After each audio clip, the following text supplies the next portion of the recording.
Hey everyone, welcome back to Conversations in Pop Culture, and we are back in the saddle once again for another season. And before I introduce my guest, I do want to remind everybody that this episode is brought to you by my friend Preston Poulter, who right now has a book, Palace of the Golden Princess, on Kickstarter, which offers a fun, sexy romp through a fantasy RPG setting run by a woman. Issue 3, as I stated, is on Kickstarter right now. And right now, Preston, for all those who want to try before they buy, can actually sign for his email list at pocketjackcomics.com and get a free PDF issue 1, so you can try it before you buy, as I stated. So go on and do that and go back to Kickstarter because I think people will like it. There's a lot of fun, sexy covers, a lot of fun stuff, nude, regular clothes, whatever fancies your boat. I don't know. It's a fun book, guys, and I think people will enjoy it. But enough about that. Because I have with me comic creator JD Calderon. Again, I think this is at least the 4th or 5th time, at least. Yeah, somewhere around there. Yeah, so welcome back to the show, man. Thank you, Andrew. Thank you for having me. It's always fun being here, talking comics. Yeah. You got a lot going on right now, and then you got an interesting book out there, Magic, Grace, Sex and Monsters. So obviously some interesting stuff going on here, and so it's very different than everything else you have put out. So what is the basic premise of this comic?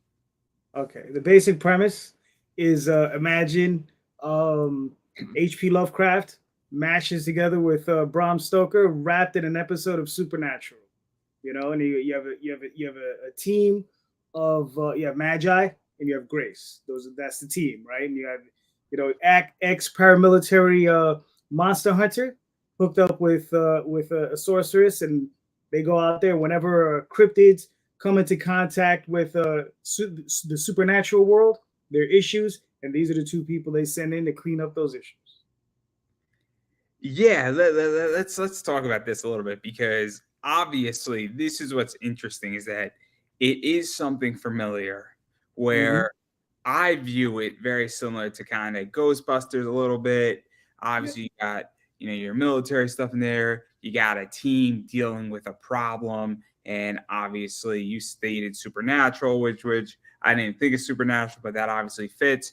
And so what is that like to have those, I guess, basic blocks of familiarity, but then also make it a hot chick, have, a monster in there, have sorcerers in there, and kind of add that spin into it, because that to me creates a very unique blend where I feel comfortable with knowing what I'm going to get, but I also am going to get something a little bit different or a step or two outside the box, if that makes any sense. So I think that's sort of what's going on with Kickstarter right now, is you kind of need both of those elements. Yeah. I mean, what's funny is like the genesis of this story, right? This thing is, I write normally the Oswald Chronicles. That's my regular thing that I'm putting out. But the thing is, though, as Oswald Chronicles, it's YA. You know what I mean? It's a young adult. If anyone can watch, anyone from like Lord of the Rings, if you can watch Lord of the Rings, the film, any kids that age group and up, right? That's pretty much where the Oswald Chronicles lies. And then I write enough of that, and my head starts to swell and it starts to explode. I need to write something different. Okay, so this is it, and this is how it expresses itself. I need to write something a little bit more. It's funny. I'm going to use the word grounded, right? Because I'm going from a mouse to people, but these people are still fighting monsters and casting magic spells. So it's something a little bit more. And I don't even want to use the word real world, right? So because it's, again, I'm using people, mice, whatever. But yeah, it's I want to do something. I like to do something a little bit more, I guess, adult in feel, right? And and just have fun with it. I think I lost Andrew. I'm still here. Okay. No, I saw the little spinny wheel on my end. That's why. But yeah, we go at it. We're just looking at we just like to do. I just like to do something a little different every now and again. Let's actually talk about this, because this is interesting. You mentioned two things, and I definitely want to talk about both of them. So Mm-hmm. obviously the grounded side and the adult side. So I find it interesting because this is one of the things as an interviewer, what I'm learning, and I'm actually going to be incorporating this a lot more going forward, is I like Mm-hmm. mixing in a wrestler. I like mixing in a cosplayer because it's Right. great to talk to people in comics. It's great to Mm-hmm. do that, but after a while it gets stale, and all of a Right. sudden when I interview a wrestler out of nowhere, it's like, oh snap, now I'm in a whole different medium. I'm in a Mm-hmm. whole different. I don't want to say the rules of interviewing have changed because the rules of telling a story haven't Right. changed from this to that, but what you could do in the story or the actual, I guess, structure. So Mm-hmm. in Oswald, there's certain things you can't do. You can't really drop an F bomb in Oswald Right. per se. I don't think you can, right? Correct me if I'm wrong. I mean, look, I could do whatever I want, but I'm not going to. No, Right. it doesn't fit the story, is what Right. I'm It saying. doesn't fit the story exactly. Correct. But in this book, I think relatively you can Oh, drop an F bomb and it fits the yes. story. And so, what is that like? Because I think it is important, you know, Mm-hmm.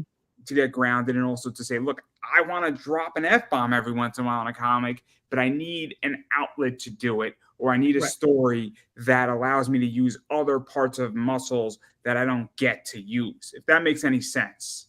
No, it makes Because, perfect sense. Because yeah, once in a while you just want to flex different muscles creatively, right? So I mean, the thing is some people know this stuff, some people don't know this stuff.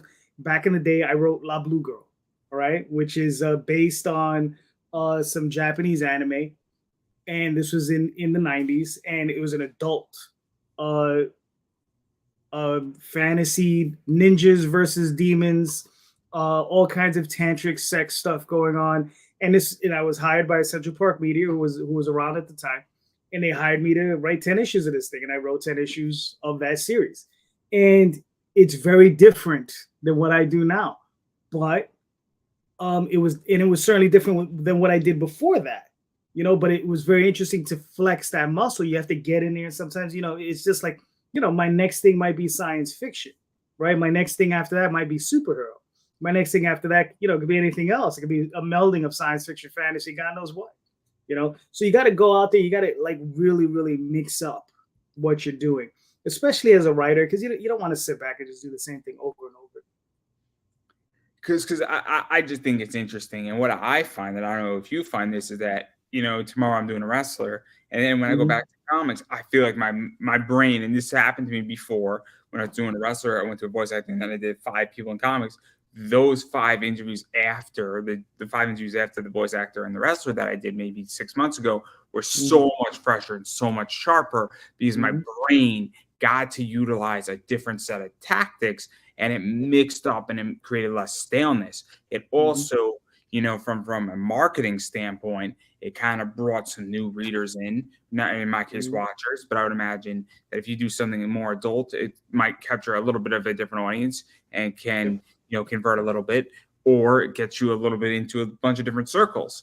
And Mm-hmm. so that's how I feel. And that's why I think it's so interesting, because now you're getting to utilize, getting to play in a different sandbox. It's still next to this sandbox. You Right. can still see your comic in that sandbox, but you're Mm-hmm. also in a different sandbox. So I just think it's fascinating in a Oh lot of yeah. ways. I imagine for you, it's kind of just cool. Your brain gets to expand in your creativity.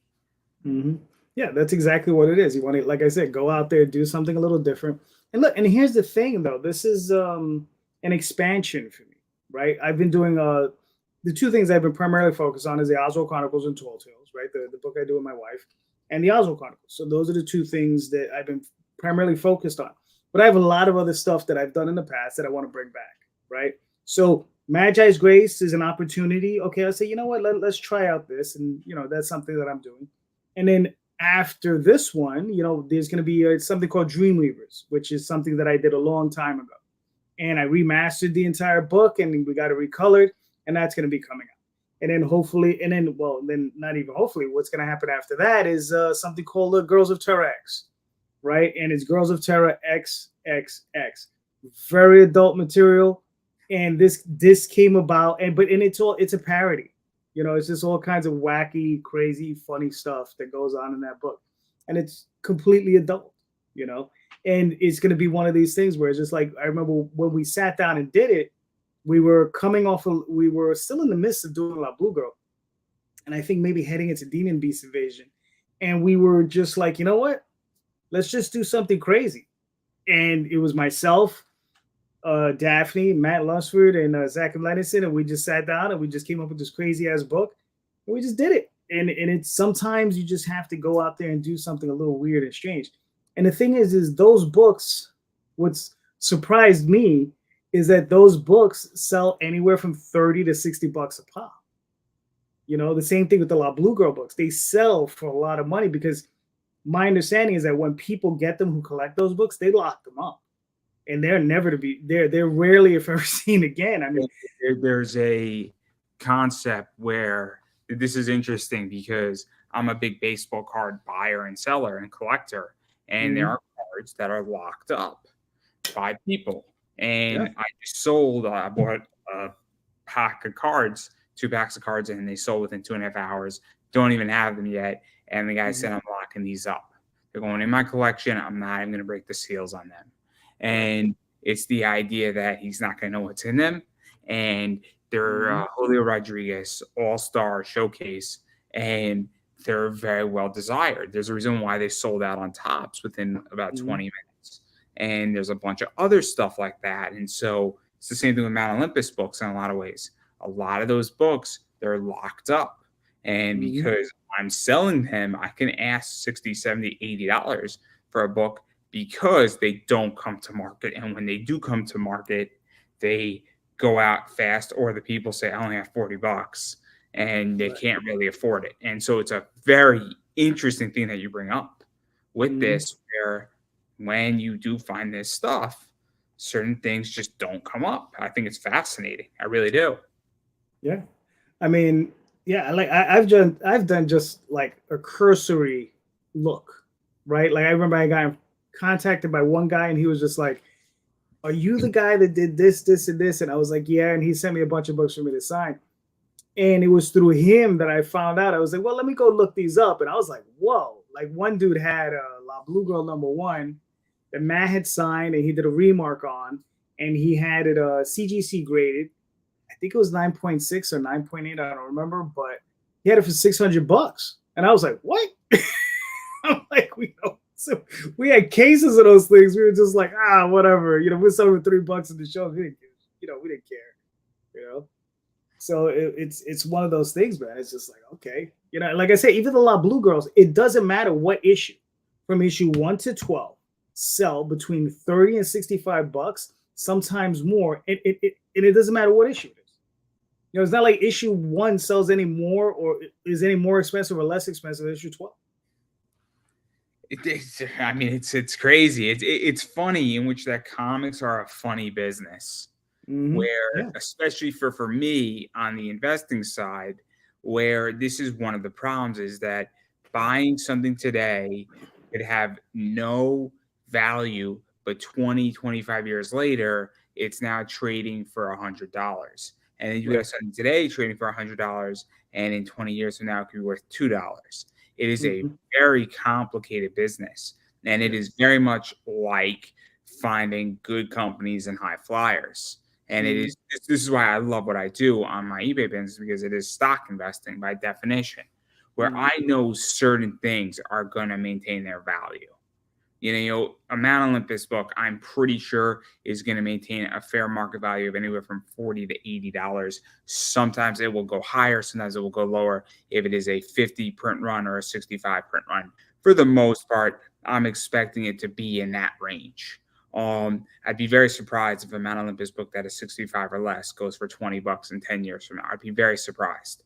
But I just find that it's so interesting in that where it's called a sleeper, right? Right. This is a whole different discussion. This is yeah, this is what my class was going to be about stock investing. I'm not done with the idea. It's being revamped, everybody. I just want to make that crystal clear. But I do want to talk about the other point you brought up, which is entering the adult stuff, because this is definitely, I'm going to be generous and say 16 and up, maybe 18. Maybe you can make an argument of even 21. I mean, if I saw a 16-year-old, I have a 16-year-old neighbor. Mm-hmm. From what I've seen of this book, I would feel comfortable giving it to the 16-year-old neighbor. Maybe his mother wouldn't like it, but I Right. would feel comfortable because I don't think there's anything that a 16-year-old hasn't seen in this book. No, at worst, I would call it an R rating. I think later on, some of the later issues might hit like a hard R though, like a 1970s hard R movie.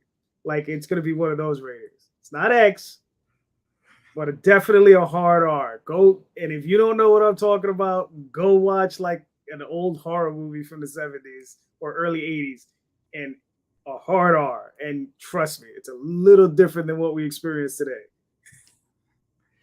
But what is this like to really enter this realm in comics? Because there's a lot of stuff that when you enter the adult era in Right. comics versus an old age book or Mm-hmm. a more general book, or because there is a line. I think there is a line. I mean, there's not a Oh line yeah. saying, "No, Kickstarter's making you market as this." No, but it's clear your audience becomes different. Where in a 18-year-old upper older adult book, you have a lot more freedom to show things. Where Oh yeah. showing boobs is a lot more interesting. You could potentially insinuate sex. You could probably show elements of sex to some degree. Mm-hmm. You could also curse a lot more. You could Yeah. throw gore, blood, other things. Punches don't have to be pulled as hard, meaning Mm-hmm. that if you had an R-rated Superman book, you could have Superman legitimately shooting lasers through somebody's head if he wanted to. Yeah. In a PG-13 Superman book, you can't do that. Mm-hmm. You could insinuate it, Right. but you can't show it. So what is that like for you? Because the rules are different. Yeah. I mean, it's just a little bit. Like I said, for me, it's not so much freeing because I do everything I want to do with Oswald or even Tall Tales for that matter. But it's a thing of just it's just different. It's just a different mindset. You know what I mean? I'm going from this extreme fantasy. It's still fantasy that I'm dealing with, but it's fantasy horror, right? And there are those horror elements, and then I also have the human element that's also involved, and that's something that I haven't worked on in a while. So I was just like, you know what? Let's write some people, right? So it was very very fun to do that. Just to sit back and say, okay, let's write some people and let's deal a little bit with their lives. Let's show what it's like for these people to deal with these situations. And that's, like I said, that's the fun part. And as the story goes on, it's a 4-issue limited series. This is the first issue of 4 issues. Um, I think we're gonna have a great time with it.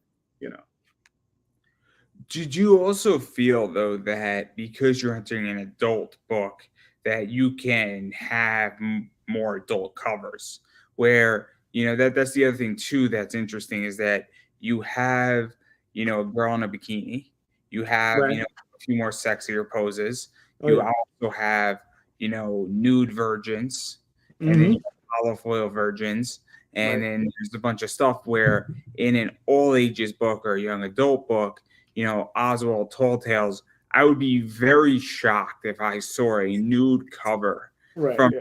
Oswald. It doesn't fit the story. No, it doesn't. With this book, her in a topless bikini fits Mm-hmm. the story. Yeah. And so that also changes a lot of things. It changes who you're marketing it to. It Mm-hmm. changes how you can upsell somebody because Right. now they want a regular edition. They want also the nude edition. Mm-hmm. Also, it changes where I'm presuming at a con you're not going to sell a nude version to a 5-year-old. You No. know, I'm giving you the benefit of the doubt on this one. Right. Yeah. No. I'll bet you $1 million you're not going to do it. I No. think you'll happily decline my bet. Yeah. Um, Oh yes. but I'll sell it to their parents.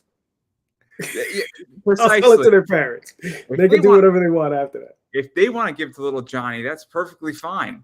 Right. But my point is that it changes your audience a lot, both on who you're aiming at and also the potential of how much money you could bring in. Because Mm-hmm. we're in an era right now where I don't view Oswald and Tall Tales as bad girl art. No. This to me is definitely on the edges and touching into that genre and that style. Mhm. And that changes an economic bracket for this book, both on Kickstarter and at conventions. Mhm. Oh yeah, definitely. I mean, it's funny is like, it was definitely taken into consideration. It's like one of those things where it's just like, you know what? Let's experiment. Let's see what we can do, right? So I mean, it's a thing of finding the correct artists, right? So I found Lena Dye and Elsie Freitas and uh, Souza and the various different artists that I worked with, and it's like just trying to find all the correct people. And look, I'm new at this. You understand? And the thing is it was very very fun dealing with these new artists, dealing with these new concepts, dealing with this new spin on it, right? Um, and like I said, and even after this is just like moving forward with the concept and the ideas. You understand? So it's like, where can we take it to next? Right? Yeah, Like this is just the beginning. let's actually talk about that because obviously you have your teams for Tall Tales Yeah. and Oswald. You have artists. Obviously, you're not opposed to bringing in somebody here, somebody there if they Hmm. fit. I don't think you have a problem. But here you have a brand new slate.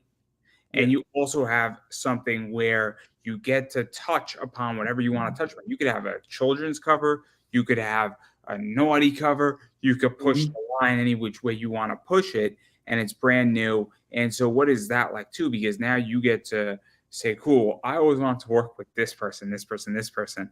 I always Hmm. wanted like Lendai. I don't think would do well on Oswald because I think her style it is very very sexy by Yeah. definition.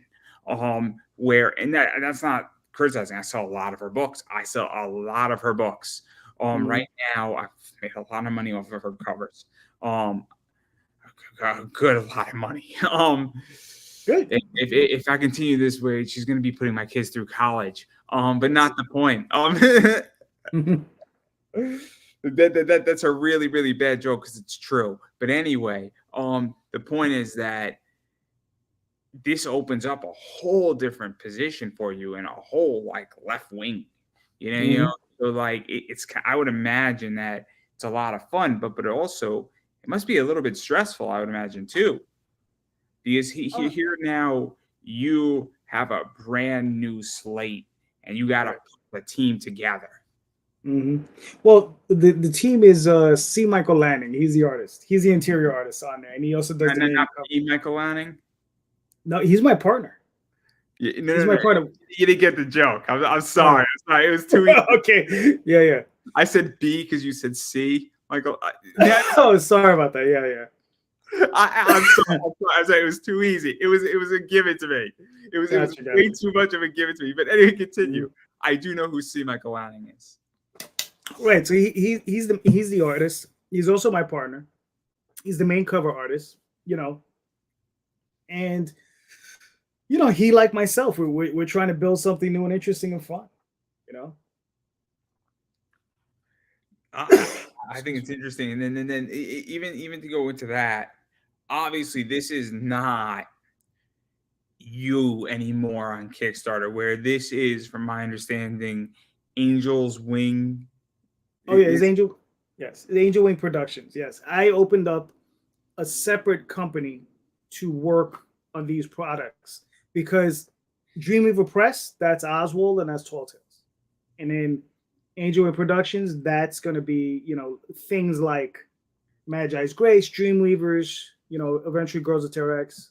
so let's actually talk about that because I actually think it's really smart. I think it's smart for a lot of reasons. I think separating properties with Mm-hmm. people is smart. So if you own Tall Tales and Oswald straight out, it Mm-hmm. can be very confusing when somebody owns a piece of a property and then you have to interweave properties in and out of a center company. It could be a pain in the ass logistically, Right. from a legal level. And I'm not a lawyer, but I can imagine. Secondly, also when you're dealing with something that is a children's or young adult or relatively safe product for everybody involved, Right. it can get complicated when you introduce an adult property into that production. Right. It can be very complicated, especially when you are still relatively small. If Hmm. Netflix introduces an adult property into their thing, but they also have kids content, it's a little bit different because they're a massive company and it is expected. When you Hmm. have 5 comics and then the sixth one is an adult, it can change the dynamics of how that Hmm. company is perceived at a con, on Kickstarter, in comic shops, and a variety of other areas. So I think it's smart that way. And also, if C. Michael Lanning is your partner and now you two open this up together, it's Hmm. contained in that and it creates a separate business interest Right. where this business interest doesn't interfere with that other business interest and Hmm. it solves financial problems. So, and I mean, obviously, when you're entering adult content, if anybody's learned anything from Pat Chan in the last year, he purposely separated Cheeky from Hmm. what he does with Space Between because it creates a separation and a safety position for him. So I think it's actually really smart to separate them. And I don't know if that was intentional or if it was just, hey, let's just create a spinoff because it'll just be easier. No, it was intentional because the thing is it's right. Ghostbusters back to the '80s. Don't cross the streams, right? Sometimes you don't want to mix these things. So I was just like, okay, yeah. I mean, I have my audience who experience the Oswald Chronicles, right? And then I'm gonna have this, right? That's why for the longest time I never talked about La Blue Girl, right? Because I was doing the Oswald Chronicles. I was like, if I start talking about La Blue Girl, they're gonna go weird out. Like, this guy wrote this porn book, and now he's writing about this cute little mouse, right? And I was like, what the hell's going on with this guy? And here's the thing. Here's the thing. People are complicated, right? And there are many shades within us, right? So we can do many things, and that's the thing. It's about pushing your own boundaries. What can you do? What you're willing to do, right? And as a writer, that's the one of the things that I really like doing. With Oswald, it was one of these things about how far can I push and pull fantasy, right? And the different types of stories that I can tell. With this is just something he says working within like I said that fantasy horror theme, and creating these two characters who are basically, I mean, you have a job. Many people have jobs, right? And there's a term at your job, right? There's this term, especially if you're a manager, right? If you're managers, right? You hear the term job wife or job husband, right? And that's what Magi Grace. That's what they are. They're a team, and they're married to each other, but they're not romantically connected. They're married to other people in the real world, but they have a job, and they would kill for one another, and they would die for one another. You understand? But there's nothing romantic going on between the two of them. It's But like police partners. right, so it's that dynamic, and that's what I wanted in this. I wanted this weird buddy, you know, fun time movie thing where they're always in jeopardy and they're always doing stuff. So So it's interesting that you mentioned about people being gray. Because I do think people are gray, and I think it's fascinating that mhm. obviously, I mean, some of the best writers, what was it? Shel Silverstein. You know who Shel Silverstein is, right? Can't say I do. No. He wrote the poem about like walking on the sidewalk. I mean, it's a famous poem for children. I might have read it at some point. I mean, I'm sure there's. So Shel Silverstein wrote this Mhm. amazing poetry Children's book poem. Okay. for kids, and every kid's read it. What other publication did Shel Silverstein write for? He wrote for Playboy. Right. See. So go figure that one out, right? Where Hmm. you have somebody writing for children's books, and then Hmm. he's writing for Playboy, and he's an excellent writer. He's not even writing anything too graphic for Playboy, but you're writing for an adult male magazine Right. that is like the adult magazine. Hmm. So it's a fascinating, fascinating situation. Yeah. I mean, look, Isaac Asimov. They Oh, said that he had a very famous author, right? Very famous science fiction author. They say that he has written at least one book that's in or is formerly the Dewey Decimal System, right? So he had one book in every category. So that means at some point he had written some adult material.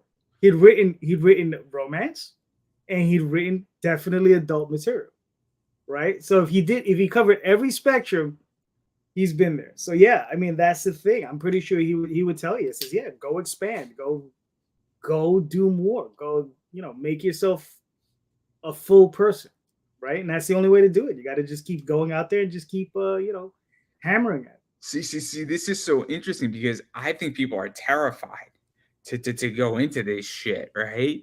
Mhm. I think people are terrified to go embrace life by the horns, go Mhm. do something, go down that path, write something adult, write a romance, and write something, I guess, kinky for lack of a better word. I think it's very fascinating, and I think people are terrified because what are my peers gonna think? But newsflash, everybody, I don't know if your peers are really gonna care because they're Mhm. probably just as demented and messed up as you are. And I hate to say it, but I mean, apparently, from my understanding, everybody loves right now Bad Girl Art. They love Buddy Buddy Cops. Everybody Mhm. in comics, both Mhm. men and women, for the most part, are thoroughly enjoying a lot of nudity in their books. And Right. so I don't really see the downside. I think 15 Mhm. years ago, it was harder. Mhm. Yeah.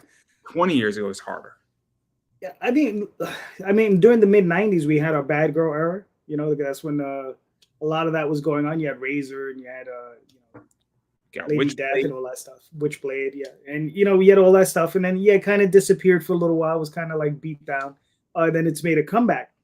I mean, I look at it like this. Um, you're gonna find your fun where you find your fun. If that's what you enjoy, that's what you enjoy, right? You gotta go out there and like seek it. You gotta, it's one of those things where it's like, I mean, right now I have 3 books. I have 4 books that I'm reading right now. Okay, 4. I'm reading all at the same time. Okay, I'm reading a book on Thomas Jefferson. Okay, straight novel. Just straight history. Nothing. Something by him and the Barbary Pirates and all this madness that happened. During that time period.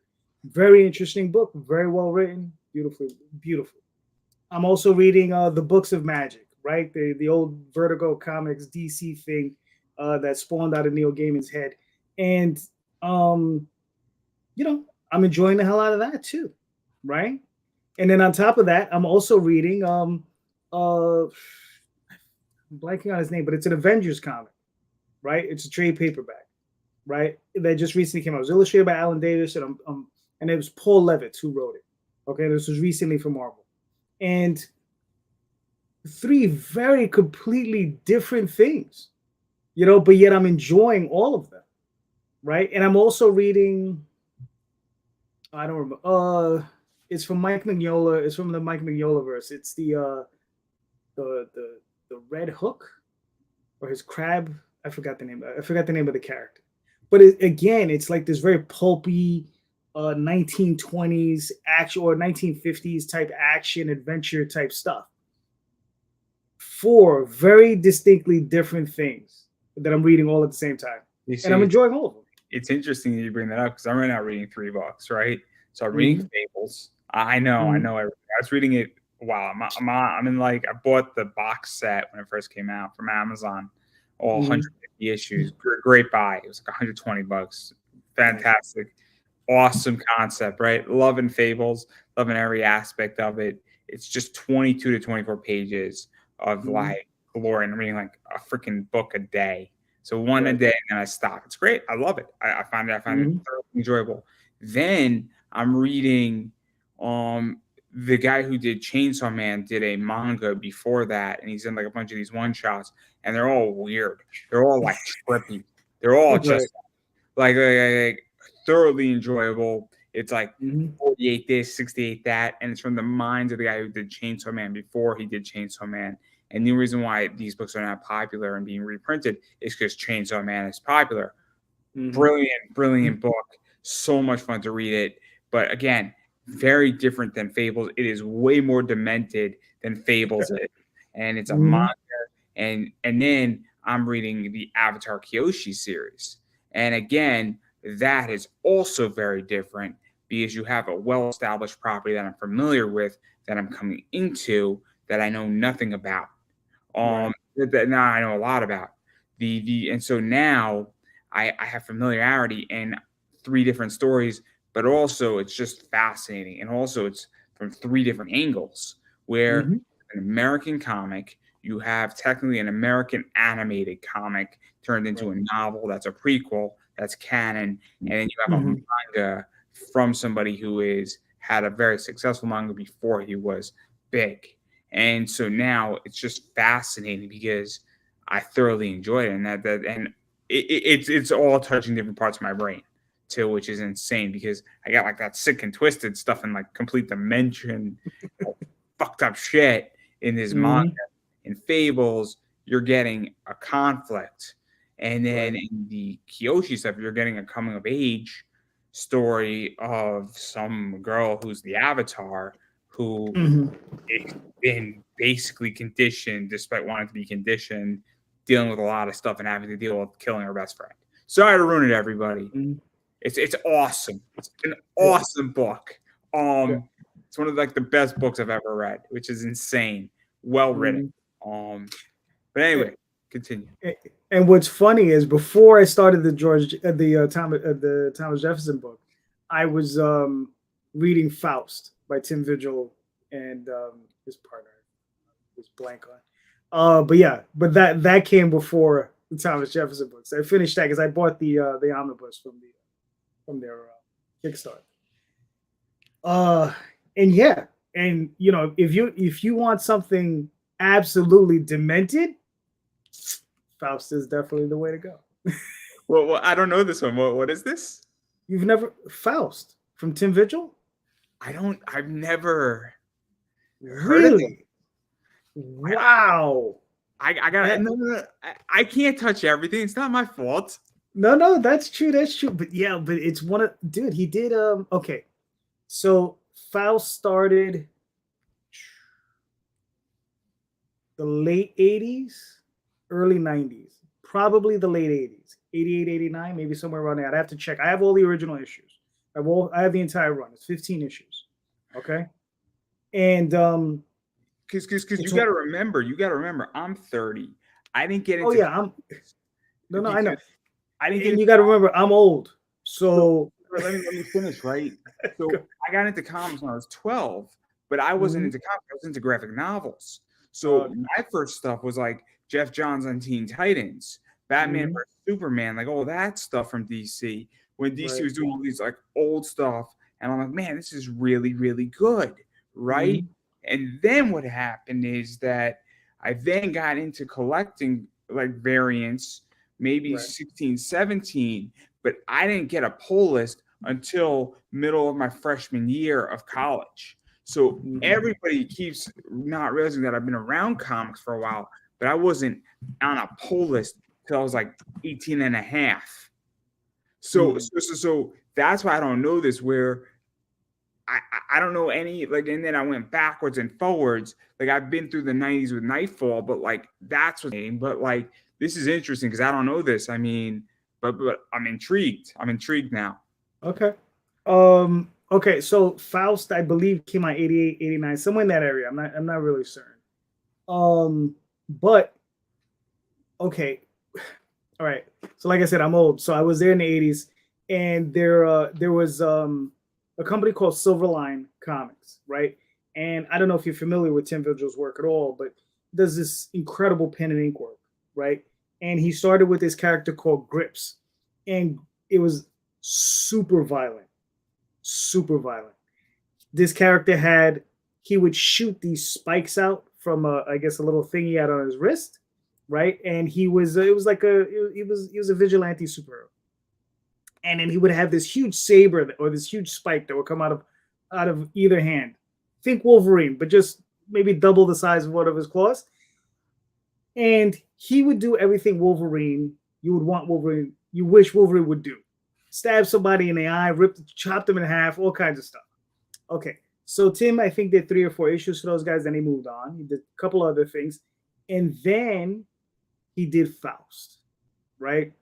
And Faust is basically the story of some dude who wants to bring hell to earth. He wants to like gather this power, and he had put this other power in this other entity, right? And then this guy becomes Faust. He ends up with these 2 huge claws, and he was killed. He was brought back to life, and he has these 2 huge claws, this crazy superhero costume, and again, he's doing the stuff you wish you would have seen Wolverine do in the X-Men. And I mean, he's just chopping people to bits. But there's also a lot of sex, and it's not just normal sex. It's violent. It's just nasty and mean, but it's all in pen and ink. It's not color, And Tim stuff is gorgeous. He draws grotesquerie very beautifully.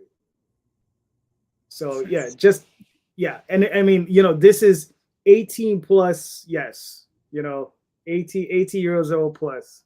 It's kind of like Alan Moore's Lost Girls. Beyond, it's funny. I think I have one issue. I think I might have read it. Maybe on the sex side, but on the violence side, I'd be hard.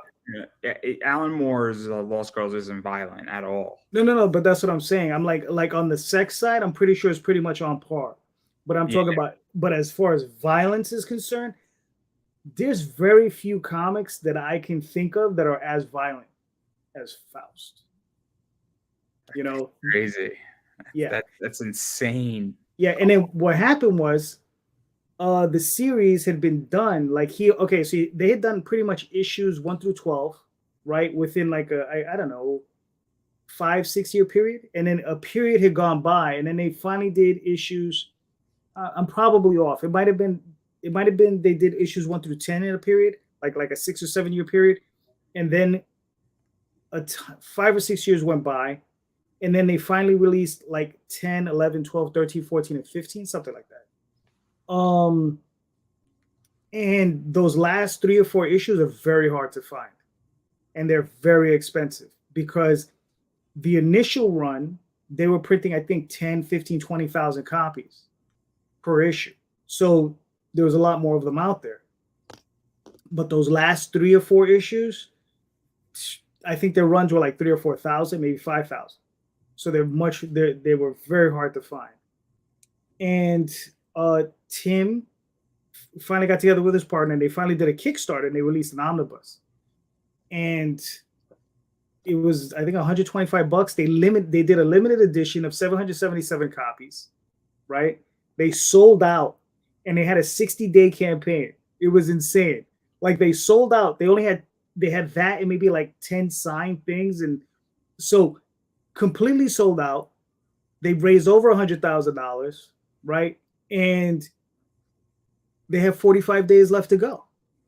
And you just had to sit there and wait. It's just like, it was nuts because they had already set the number. But Black Mask Studios, which is a regular publisher that you can find at Diamond, they're releasing, I guess, a direct market version of the omnibus. So if anyone's interested in getting it, you can still get it. Yeah, because it would be really, really dumb if they didn't have a regular edition. I mean, that would just be leaving money on the table. Like, yeah. Because not everybody wants to go and spend $125 for an omnibus, and also if there's only 777 of them, guess what? You come across it on day 14, you're out of luck. Like, it's kind of not a good thing. It's not a good thing. No, you have to hope someone drops out, and you can pick up a copy. Because I've seen people say this: "Oh, somebody dropped out, poof, for coward," because the fans of this book were rabid. I've been waiting for this omnibus for like 10, 12 years. I asked Tim Vigil himself in Florida one time. I said, "Yo, when are you ever going to do a compiled issue?" a compiled book of this. He was like, and I was like, dude, you can raise a ton of money on Kickstarter. He said, you think so? I said, yeah. And and then he did it many years later, and good for him, man. I mean, I'm happy. And now I think they did another series over at Avatar. It was Faust 777, and I think they're trying to collect those as well. So hopefully that'll come out eventually too. This is interesting. This is interesting. But again. I mean, I'm sure it's available digital without Oh a doubt. yeah. I mean, without a doubt. Because now I want to read this. Now I'm really curious. In which that I don't feel like dropping 125 or going on eBay and spending like $400 for it. Yeah. Um, If you pull up just Faust, I did a quick Faust comic #1. The cheapest I've seen it is for $66, yeah, and it it's a ranges in little yeah, too it expensive. ranges in price to $750. Yeah, well, that's graded, probably, Yeah, right? yeah. There's one graded. It was 9.6. It's 350. Yeah, Some people just ask ridiculous prices. oh, look, I mean, today I sold something for a ridiculous price. I mean, and it's sold. I mean, I'm not going to pretend.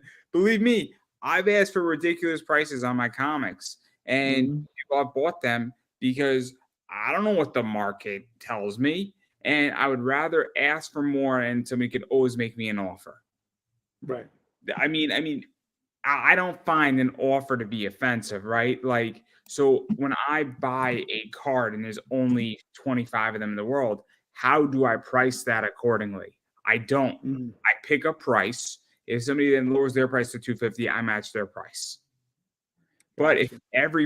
if there's only one of them out there and I'm asking 350 for it and somebody offers me $250 and it costs me 100, I'll take it within a heartbeat. But if somebody offers me 300, why would I want to give up money from the start?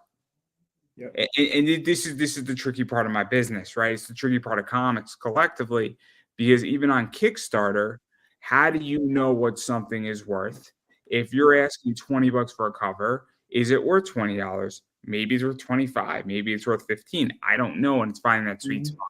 It's a very complicated issue, but I do want to get back to this because Yeah. now I'm really interested in Fast. Now I'm going to go find Fast. Yeah. I'm sure it's available digitally. I'm sure of it. And I'm sure. Probably. I hope it is because now I want to read it. This is Mhm. like my weekend read.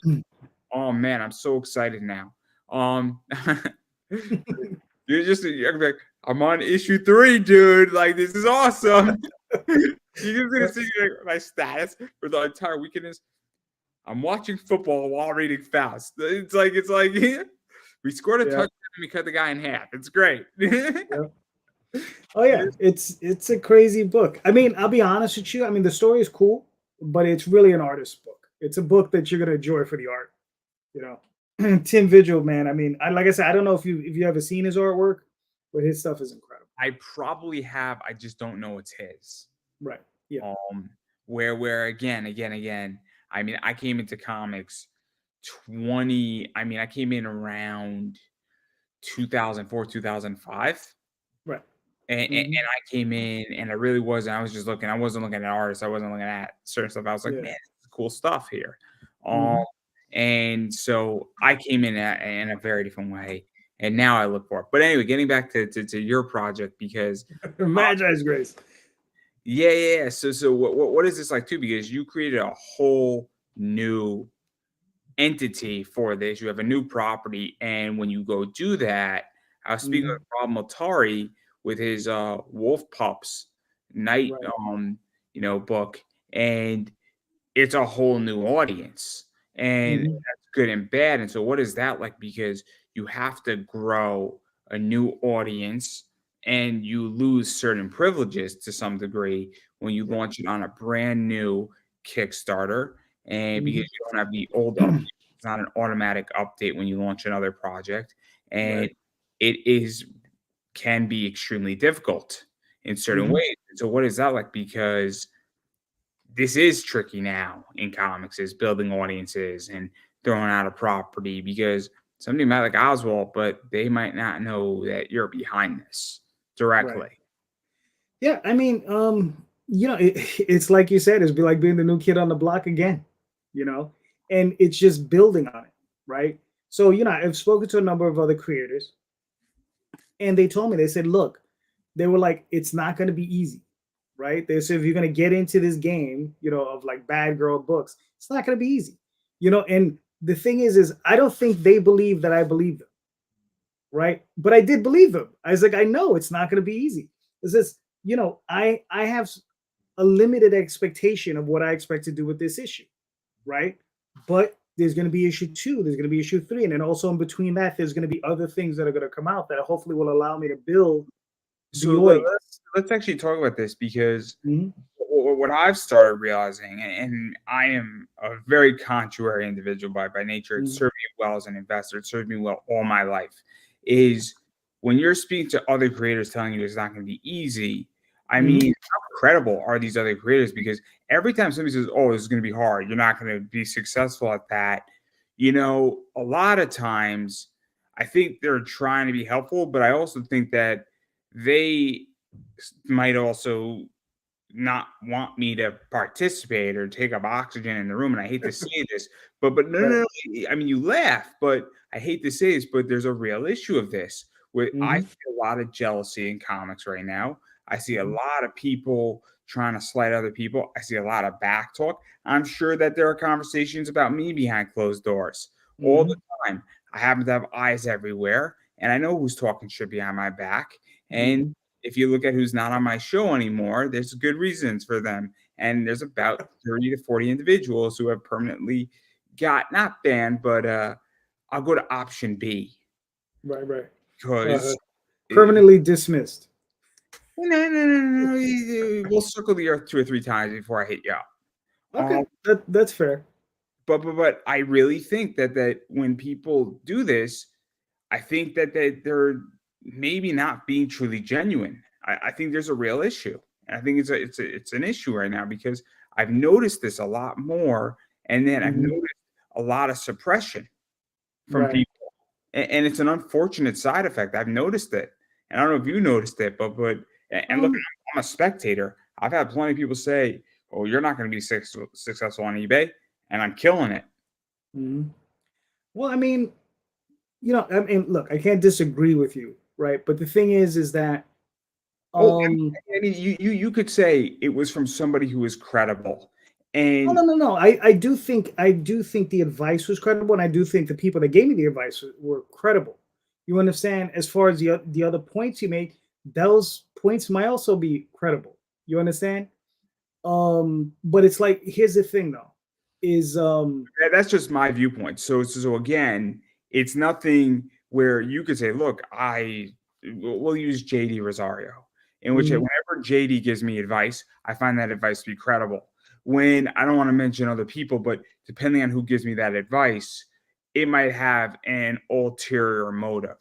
Does right. that make sense? So No, no, of now, course it does. if Yeah. I get advice from 20 different people and 10 Mhm, and 5 of them say, "Hey, do this," or someone says, "Hey, Andrew, maybe you should test the market with this person's book and only buy 15 of them." That's really mhm, good advice, right? right. This is Andrew, buy Mhm, 50 of them and they've never run an eBay store. That advice is incredible.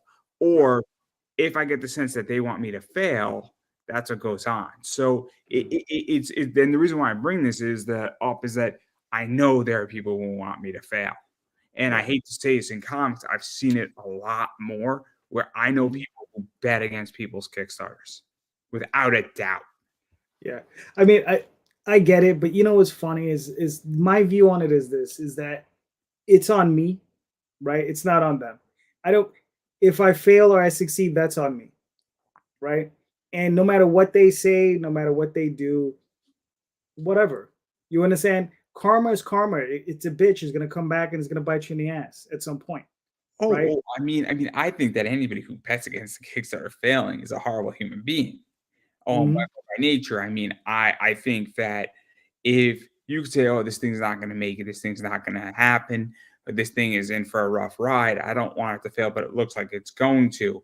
But if you're Hmm. saying, "Oh, wow, it's gonna fail, and I'm gonna enjoy watching it fail," that's Right. terrible. Yeah. That's terrible. That's just an asshole. Um, you know, that's just someone being an asshole. I mean, but like I said, man, I mean, the thing is though, is like, in talking to anyone, I'm like, look, um, it doesn't really matter what you tell me. once I have my mind set to it, I'm going to do it, right? I'm an independent publisher. I have fallen on my face so many times. Did It's not even funny. you also feel that that's not just fucking I'm doing it? In Well, which it's not a thing about fucking I'm doing it, right? Because I've sat back, I already did it. I made the plans. I'm doing it, right? See, the thing is though is you will never succeed if you don't first fail. You're going to fail. It's going to happen. You understand? Whether it's a monumental failure or if you're a tiny failure, it's going to happen. You oh, understand? you know how And many times I failed? You know how many times I failed in a day? exactly. That's what I'm saying. And those people who never fail, right? Those people I get really concerned for. Because if you've never failed, the day you do is a dangerous day for that person because they've never had those prior lessons. And then how they deal with that failure is going to be interesting to watch, right? I've seen people Because who I've seen people backsliding, right? Like they're not moving up, they're backsliding, right? And listen, how are you going to deal with that, right? it's funny, right? You talk about me failing and moving around. So Well, I no, have not you. I just mean that in general, not just you. I mean yeah, everyone.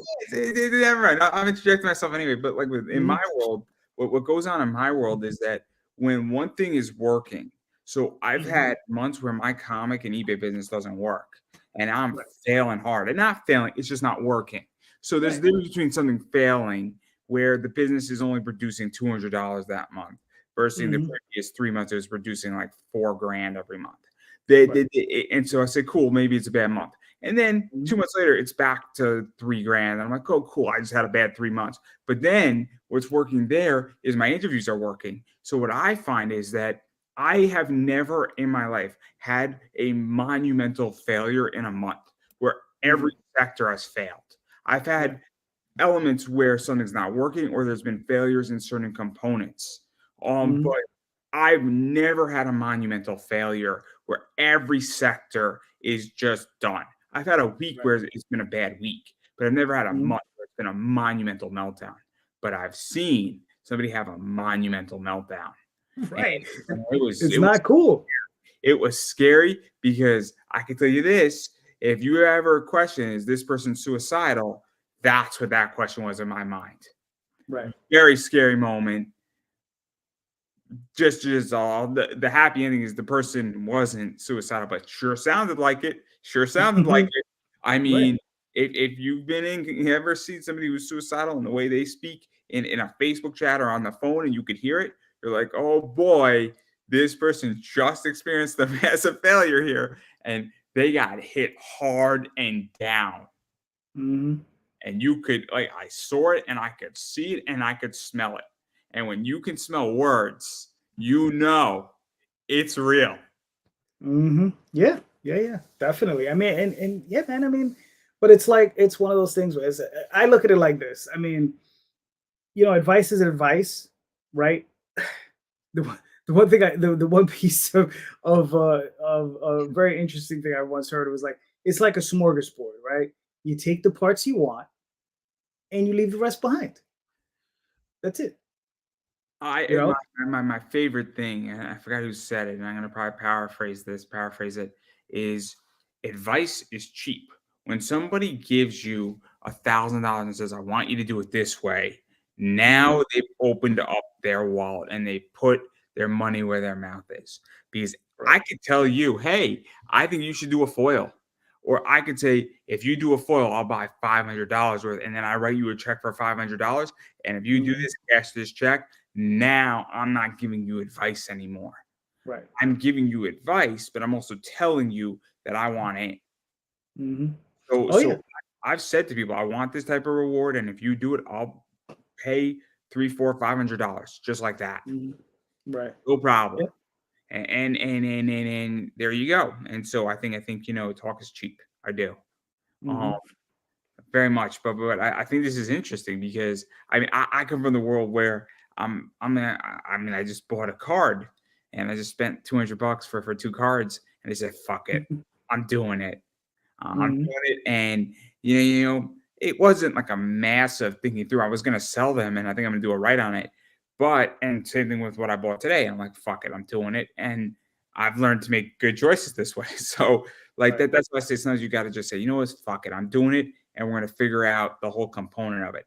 I'm not saying Mhm. just write a comic, but if you're gonna do bad girl art, I also think you have to have a mentality, especially on Kickstarter.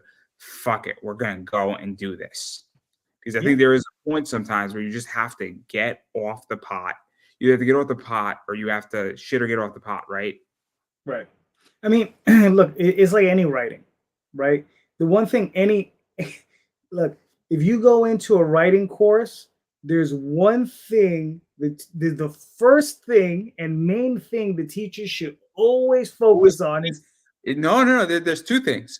Get your well, money up front. well that if you're working for someone, yes. But the key No, thing no, though, no, no, writing, you're just a writer writing. for the class. Oh, right. Well, yeah, if you of course. No, But I I'm mean, sorry. You give me yeah. so much like material here. Like, Uh, but I know what I mean, you're saying. just write. That's that's the main thing, right? So it's like shit off to get off the pot. Just write. I don't give two craps. Sit down for an hour every day and write. You know? There's a scene. Have you seen Californication by any chance with David Duchovny? Hell, no. Okay, so he's teaching at a college, and there's a Mhm. scene where this guy is writing about vampires and how the young vampire is being mentored by an older vampire, and then the young older vampire wants to seduce the younger one, and they want to have sex. And David Duchovny, who's playing Hank Moody, says, Right. "You got to write what you got to write, and then you got to run up a flagpole and see who salutes back." Right. And it's a great quote about writing, right? Mhm. So sometimes you got to write something, you got to send that in the world, and you got to see who salutes back. Right. Yeah. And And guess that what? Nobody salutes back. Maybe it was bad writing. Maybe it was a bad concept. Maybe it was a bad time mhm. to publish it. Maybe vampires and an older vampire master, an older male vampire seducing a younger male vampire is not what we want to read. Or maybe that's exactly what they want to read. And it doesn't matter that it's written okay. They just want to read vampire erotica. And there's nothing Mhm. wrong with that. If No. that's your thing, I support you fully. Yeah, they got Sasquatch and Bigfoot romance books out there, so or erotica. But So but but why but but not? I think that's my point is that you gotta see who salutes back, and, like, that's why I say, like, sometimes you just gotta say, "Fuck it," because Mhm. I think because I also think that there's the actual story of Bad Girl Art and stuff like that in the book, but then there's the covers, right? And so Mhm. that's where this gets really tricky, I feel, right now in Kickstarter, is that Kickstarter to me is gamed, and it's gamified in a lot of Mhm. ways, where I could tell you, and I don't know how you feel, how many books have you backed and said, I thought it was going to be this. I thought the concept of the story was okay. And then you read it and it was okay writing, but they had awesome covers. I know at least 10, and I backed a bunch of them. And I'm not unhappy with backing what I backed. The cover art is awesome, but the Mhm. story wasn't what I wanted, and it didn't deliver, and it wasn't written well. It was okay. The concept was great, but that's a problem where it's like, why am I backing this and what is it advertising? And I think it's a Right. very complicated issue because I hate to say this, but like your Lendai cover, I mean, I'm tempted to buy because I'm a fan of Lendai, and I'm Mhm. tempted to buy more than one because I think it would do well in my store Mhm. because I already have a bunch of her covers, and I know there are clients because every time I put a Lendai cover up, there's somebody who wants to buy it. Right. And Gotcha. so now this presents a very unique question for me is Mhm. that the driving force when I put a Mount Olympus book is not Patriotica, it's Lendai. Mhm. And so Gotcha. it's really interesting. So I'm very curious how you feel about Mhm. that because that's where I think where we're at with Bad Girl Art right now is that it's a Mhm. very complicated entity. And I mean, look, if that's your business model, God bless you. I'm totally cool with your business model. Um, I mean, Not you in general, but right, right, the right. sphere is if your business model is I have a good story. It's a fun story. It's better than good. It's a great story, but also I Mhm. have sick cover art that pushes me into the 10, $20,000 range, or even gets Mhm. me 8 to 9 grand, and my book and these covers are going to cost me 7 grand to do it with a little left over, and then I could do the next one, the next one, the next one, and this Mhm. model gets me to 10 to 11 to 12 or 20,000. I get it, but Right. like that's where this is complicated now, because I think that the market is manipulated in that realm. It is manipulated. The problem that I see is that there are players within the sphere that whose books I've backed just out of curiosity to see the type of material they're producing, and I've received these books, and these are for some fairly high end creators and who raise a lot of money, 30, $40,000 plus, and these books are not very good. And I'm talking about the interior art was not very good. The writing was atrocious at Do you best. think the concept was bad too, or do you think the concept was great, just the execution was poor? To be Just honest with you, a concept is nothing without execution. Doesn't matter what it is. A concept is a concept. I mean, it doesn't. so so so so I'll throw a concept to you. Mhm. I love military historical stuff. So I was Okay. reading a book by the Navy Press Institute, which is the a Navy slash private organization that does comic books, military organization. Awesome Right. awesome publisher, Mhm. brilliant. I had a good relationship with them, and I still do. It was a pleasure to write reviews for them. So it was Mhm. a pleasure. But they so there was a book about a group of Holocaust survivors in England, and they hunted down former Nazis and killed them. And that Mhm. was the whole book.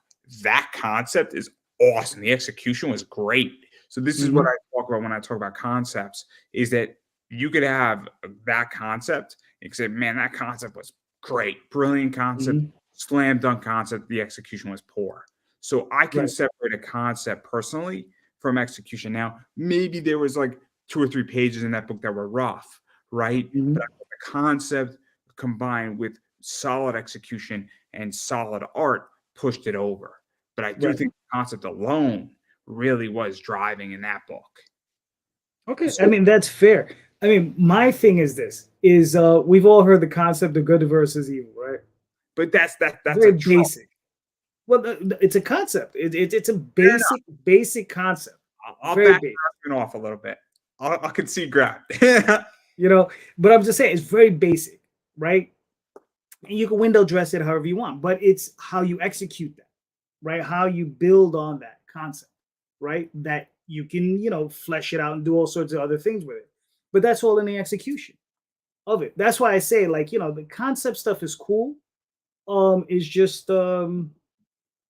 it's just how you handle it. So did you think that in those books that are doing that, did you think Mhm. that it's marketing? Do you think it's that also name recognition? Do you think it's trust?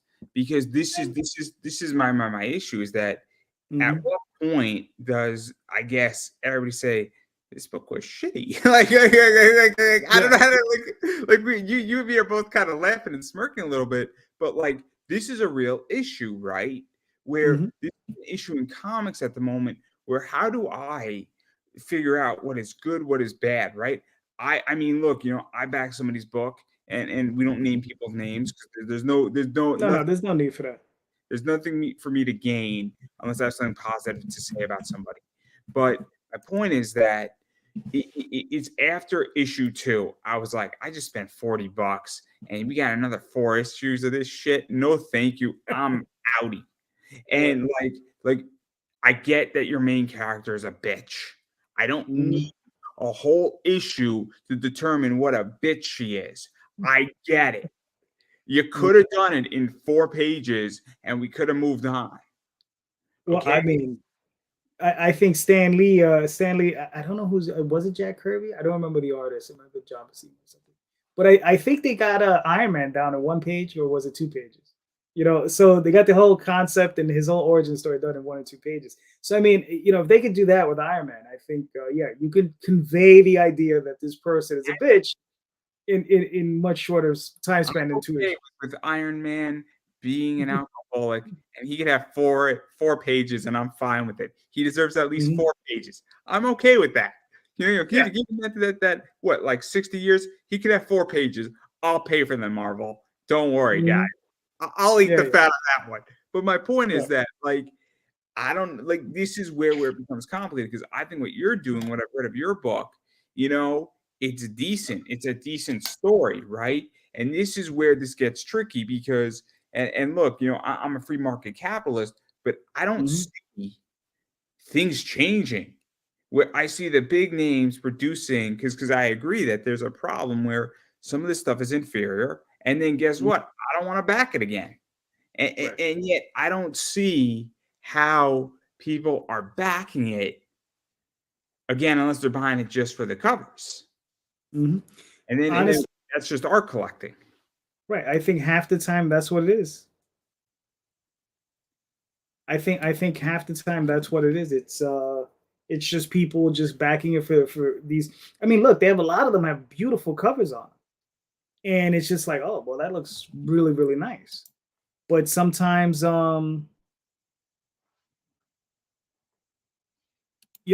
sometimes that's all it is. Don't mind me. I'm sorry. Somebody trying to do something here. But yeah, I mean, sometimes you just have these fantastic looking covers, these so-so books, but and you have these really big names attached to them, you know, and that's the part where it's just like, ouch, right? Where you have like this name that should be trusted, and you're just kind of like, what's going on? There's like a disconnect. You should know it by this point to make a better quality book, but they don't, and that's to me is the stunner, you know. Because I mean, I'm sure that you've backed stuff from big people. I back stuff from big people. I also don't get why. I'll back something from somebody who's small in their first campaign, and I'll get it in 3 to 4 months, right? Hmm. And I'll back something from a big name, and it'll take me 3 years. Right. You Yeah, know, I've had that happen. I've backed some small guys that I've gotten back in 4 years, but, but it's just weird like that. But yeah, yeah. But no, I know exactly what you mean. I mean, that part, that is what it is. It's funny. I tell people this because Daphne, my wife, she gets mad about that whole subject. Like, oh, I put down this money. They took my money, and they have yet to deliver. It's taken them 3 or 4 years to deliver, and they put up this post where the artist said they don't have time to finish it, and this, that, and the other thing. They get mad. I tend to like back things and forget about them. I mean, like, I don't know how many projects you've backed. I'm well over 300, right? I'm considered a super backer, so I'm well over 300. And every now and again, I'll get a random package of something that I supported. That it's like, oh, look at this. I said, oh, I I've gotten packages that I forgot that I supported the damn campaign. yeah. Where I'm See, like, I've opened it, I'm like, oh shit. I'm so different. Yeah. I'm so different. But also, I'm becoming a lot more selective. I hate to say this, but I Hmm. am really picky right now. For Right. a lot of reasons. I spent a lot of money on comics. Um, Hmm. I've legitimately in the last 8 months spent a little. Yeah, I spent a lot. I'm actually a little scared to say how much money I spent on comics in the last 8 months. Um, I Well, probably spent. it's a look. Go ahead, hit me with the number because I might be able to match it. How about you go first, and then I'll tell you how much I spent. No, Well, see, okay. There's this because whole business, comics are different than how much I've bought in merchandise. right? I spent a Yeah, lot. because the only reason I even know this number is because it's a business write off. Okay, so if anyone that doesn't know, if you're in the business of comics and you own a company, you can write off research. Okay, so any of my Kickstarter or comic book purchases considered research. I can write those things off. So And I probably spend 7 to 9 thousand per year. in the Me- last 8 months, I spent probably about 25,000 Okay, but you're doing it for a resale though.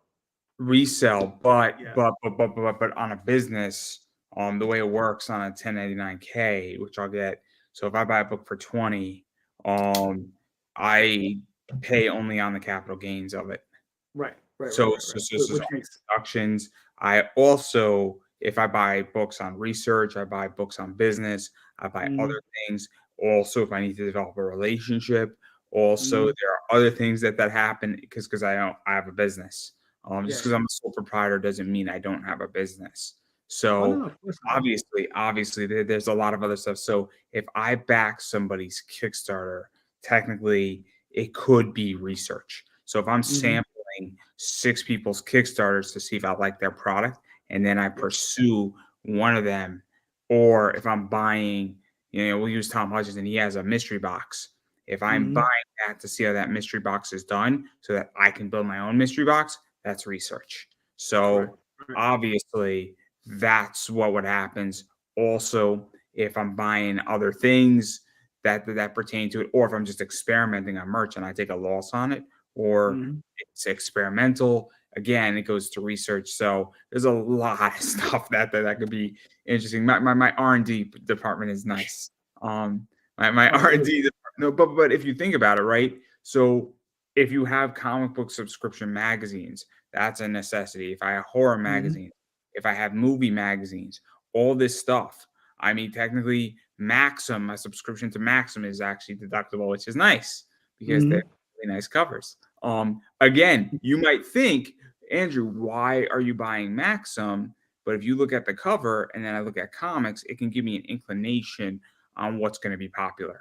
And Right. so it's so interesting. But I spent a lot of money on comics, but not on Kickstarter. And it Mhm. irks me when people say, "Oh, but you only have 80 projects you backed." Yeah, because I'm buying a lot of other comics outside of Kickstarter, everybody.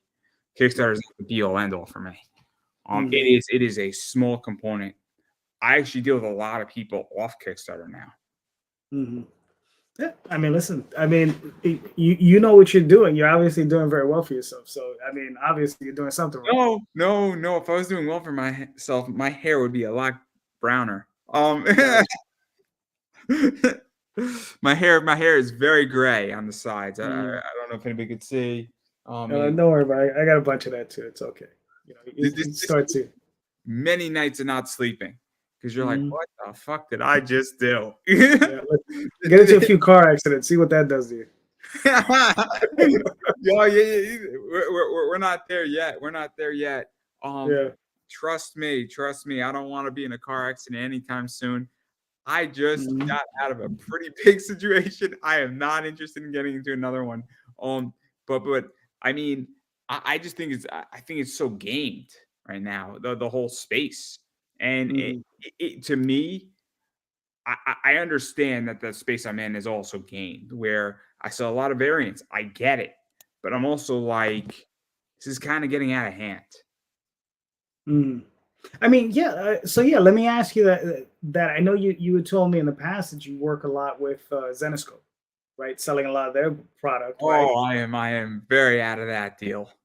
Oh, okay. All right. All right. You But I mean, you could I ask a mean, good question. I'll still well, answer. well, well. The question is like, I mean, do you think the whole variant cover thing is getting out of hand? I do. I think it is due for a correction.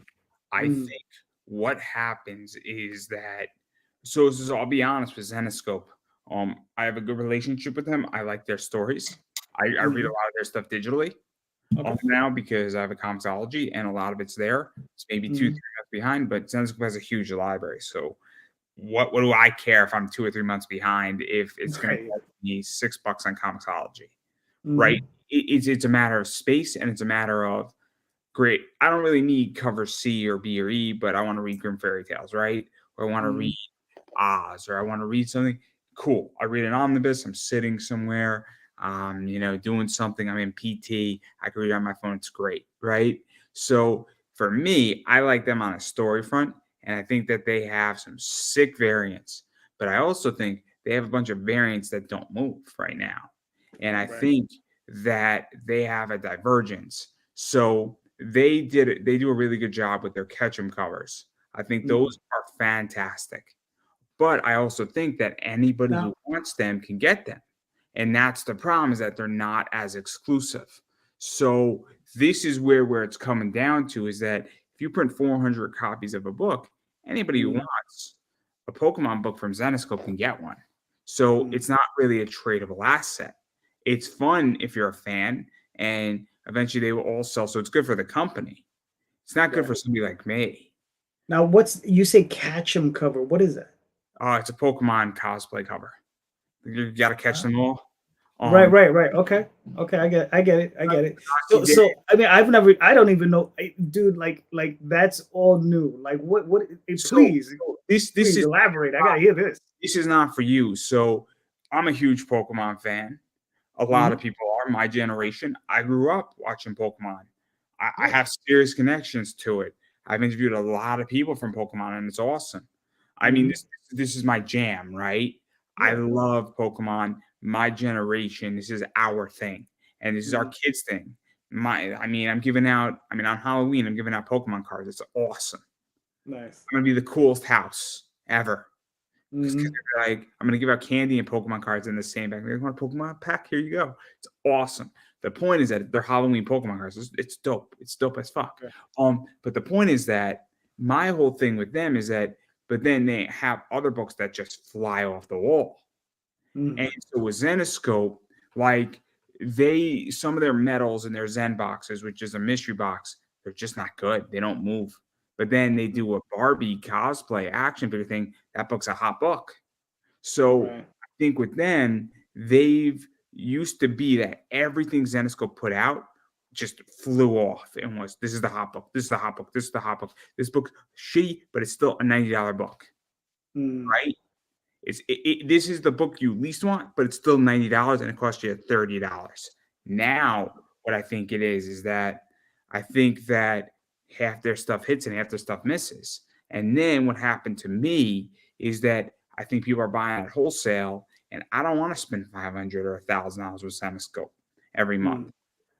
Mm. There are better options at a more affordable price point for me right now, or even at that I can diversify my merch into places like Mount Olympus, Big Dog Inc., Merc Mag, a little bit of Zenoscope. I could go into the indies, right? Um, Mm. I can go into Comics Elite. I could go to Power Hour, and then I could go to 15 other places, right? So there gets a. I could go to baseball cards, right? So now I could take that $1,000 and I can go to 7 to 8 places, and I can Mm. be way more fluid. And because I can be way more fluid, I can make way more money. Today, I bought $100 item, 2 packs of Julio Rodriguez baseball cards, and I sold them within 2 hours and doubled my money. If I was in a contract with Zenoscope, I would not have that fluidity. Mm. Now, the question to you that I have is for Zenoscope. Do you think it's the quality of the covers, or the fact that there's more accessibility to those covers I that's think bringing down their market? that they increased their print run on certain books, which doesn't Hmm. help. Right. So they had Zen boxes that were 150, now they're 200. So Mm. that's a 25% increase if I'm not mistaken. That's a Right. big increase. Then they did their catch and covers initially for um for 350 for $20, and then they raised it up to 375, and then they did it up to 400, which is a 12.5%, I think, and then another 12.5% increase. So that doesn't Mm. help, right? And some of them are great and some of them are not great. I hate to Mm. say that. Like some of the covers just aren't great. And Right. it's not that they're not illustrated, it's just the subject matter. So I'll give you an example. Scyther from Pokemon is a badass Pokemon, right? Articuno is a badass Pokemon. Mm. Um, Abra is not a badass Pokemon. Like I don't know how to explain that. Like Pikachu is a badass Uh, Pokemon. Squirtle, right. Charmander, and Bulbasaur are more popular. So naturally, those covers fetch more money. So I think Mm. that's part of the problem. And then I think sometimes the cover just doesn't hit. And it's not because it's badly drawn, it's just not a good cover. Like I don't know how to explain that. Does that make Uh, any sense? That something could be well illustrated, done where the artist didn't fail, but the concept of the cover sucks. right. If No, you no, put I. a circle if you put geometric shapes on a comic cover, you could have it done beautifully. It could be the best geometric shapes ever, but it's just a shitty cover. Mhm. Like it's not drawn shitty. It's just that the concept doesn't work. If the book Mhm. is about murder, does that make sense? I feel like I'm explaining something that's so obvious, yet it's so not. Because No, no, no, it makes perfect sense. Yeah, I mean, it's look, you're gonna want to hit on the thing that's popular now, or the thing that's popular, right? So like you, there's how many Pokemon are there? oh, there's like 900 of them. It's insane. Right, right. There's an insane amount of them, 900 of them. If you pick the most obscure of the Pokemon and you put them as a hot chick on a cover, it's not gonna do it because nobody knows it, unless of course you had like a really hot shot artist on it and they could do something with it. You have Sun Kuminaki. Every single one of those Pokemon covers from Zenoscope is a home run. It's a home Mm, run. The Abra is not as good as the Scyther. mm, It's just the subject matter of Scyther is better than Abra or Alakazam or whatever it is. The subject matter of Pikachu will trump fucking Abra any day of the week. mm. I don't know how to explain that because it's Pikachu. It's the flagship of Pokemon. If Right, you yeah. put Cyndaquil, which is Gen 2 Pokemon, it's gonna trump anything out there. If you put Charizard on a cover, it's gonna trump anything because it's like the Pokemon, and Charizard was a badass. Mm, So I don't know how to explain it, but like if you have a badass character, Mount Olympus has a Beauty and the Beast cover coming, right? For right. Mad Wolf and Cop, or Cop and the Mad Wolf. And you Mm, have Beauty and the Beast. That cover is gonna trump any other cover that comes behind it in a lot of ways because it's Beauty and the Beast. right. The subject matter is instantly connecting, and Mm, that's where I think Zenoscope has had a problem. And then I also think that you have places like Comics Elite, you have places like Merc Mag, you have Big Dog Inc., and then you have everybody on Kickstarter doing this topic. Now, mm, do I think Zenoscope is going to go out of business? Not anytime soon. Zenoscope is going to be mm, here for another 20, 30 years minimal. And also, these covers, the thing is that they could be not moving today, but in 6 years from now, they could be moving hot because old Zenoscope moves. mm, Zenoscope from 10 years ago moves at expensive rates right. because people want old Zenoscope. People want Al Rios. People Mm, want, you could go to Al Rio, Zenoscope number 5. That's a $20, $25 book in a comic shop all day. mm, It's not an unreasonable book. Zenoscope 1 in the comic shop is like a $75 book. Zenoscope 2 is like a $65 book. right. So those are all Al Rios, and that was what, 17, 18 years ago. So Mm, that should give everybody an idea too that some of this stuff just might need to mature.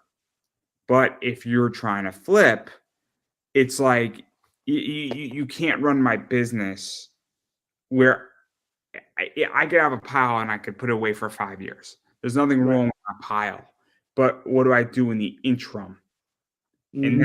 that's the problem, right? Right. And so I'm not anti Zenoscope. I just am. But oddly enough, the thing that's working in Zenoscope right now is their cards. Their trading cards and their serial covers make me bank. Mm, I mean, a pack costs $12, and one of those cards, for the most part, sells for 12, $13. And then I have wow. 3 other cards in there.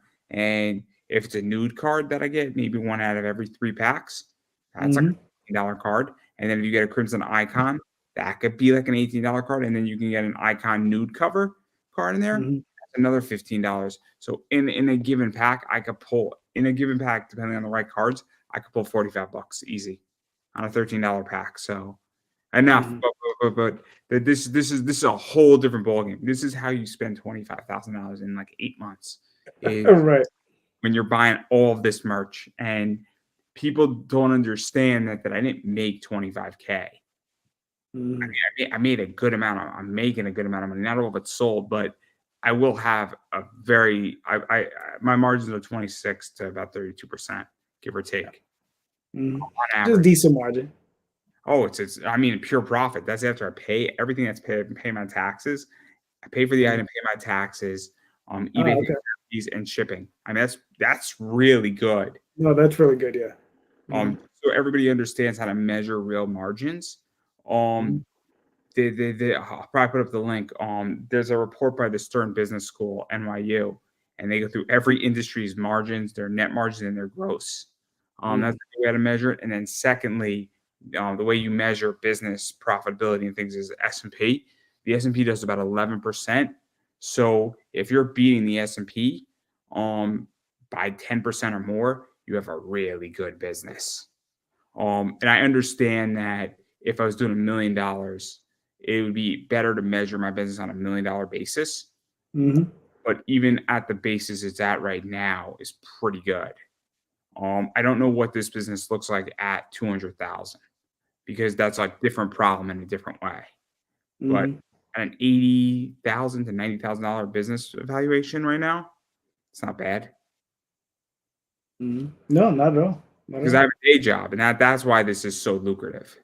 because when you're bringing in another like 25,000 in pure Right. profit, Right. the 30 Mhm.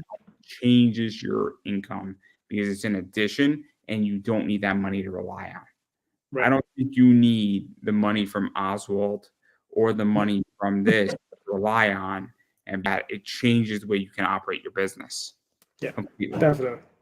Yeah. Yeah. All that stuff goes right back into the business. So it's just like, okay, let's just put it But back but what you hope for is, I mean, this took me 10 years to get here. in. It Mhm. the reason how I spent $25,000, for those who don't know, is that I had so much sell through that I put it right back in. When you're selling an item that you bought for $25 for $150 and you buy 6 more items for $25 and you sell those through, that's how you go and you cash flow huge amounts of growth. And now I am calming down the business to a more healthier level. Right. But there's a reason why. I mean, this was extremely tactful because I got to stay home from work, recovering from my surgery for almost 6 months, which means I got to Mhm. spend a lot of time in my business because I didn't have to commute to my job and I didn't have to worry about going to my job 5 days a week. There was a reason why I did my expansion at a right time. That's the key, right? Mhm. This is a whole different discussion. I was speaking to Oh somebody yeah. about. Yeah. You might know the person I was speaking to about this exact topic. Uh, no. I mean, I find it fascinating because it's a portion of the industry. I'll be honest with you. I really normally don't concern myself with. You know what I mean? Like, I know in my collection I have really expensive books, but I'm not gonna go digging for them. You know what I mean? It's because, like I said, I'm a 70s, 80s baby, and I mean, I walk around conventions and I see really expensive books, and I'm like, oh yeah, I remember picking that up off the shelf, and I got that off the shelf, and it's somewhere buried in my collection or whatever. And I got similar friends with same issues. So Um, for me, what I have issues that are expensive, but I don't feel like digging through it because it's time. But yeah. at some point, I mean, I'm being pressured by somebody to Mhm. troll down the collection, and also I want to pull out potentially 20 to 30,000 in the next 6 months. Right. Out of this, and I definitely want to calm down the collection.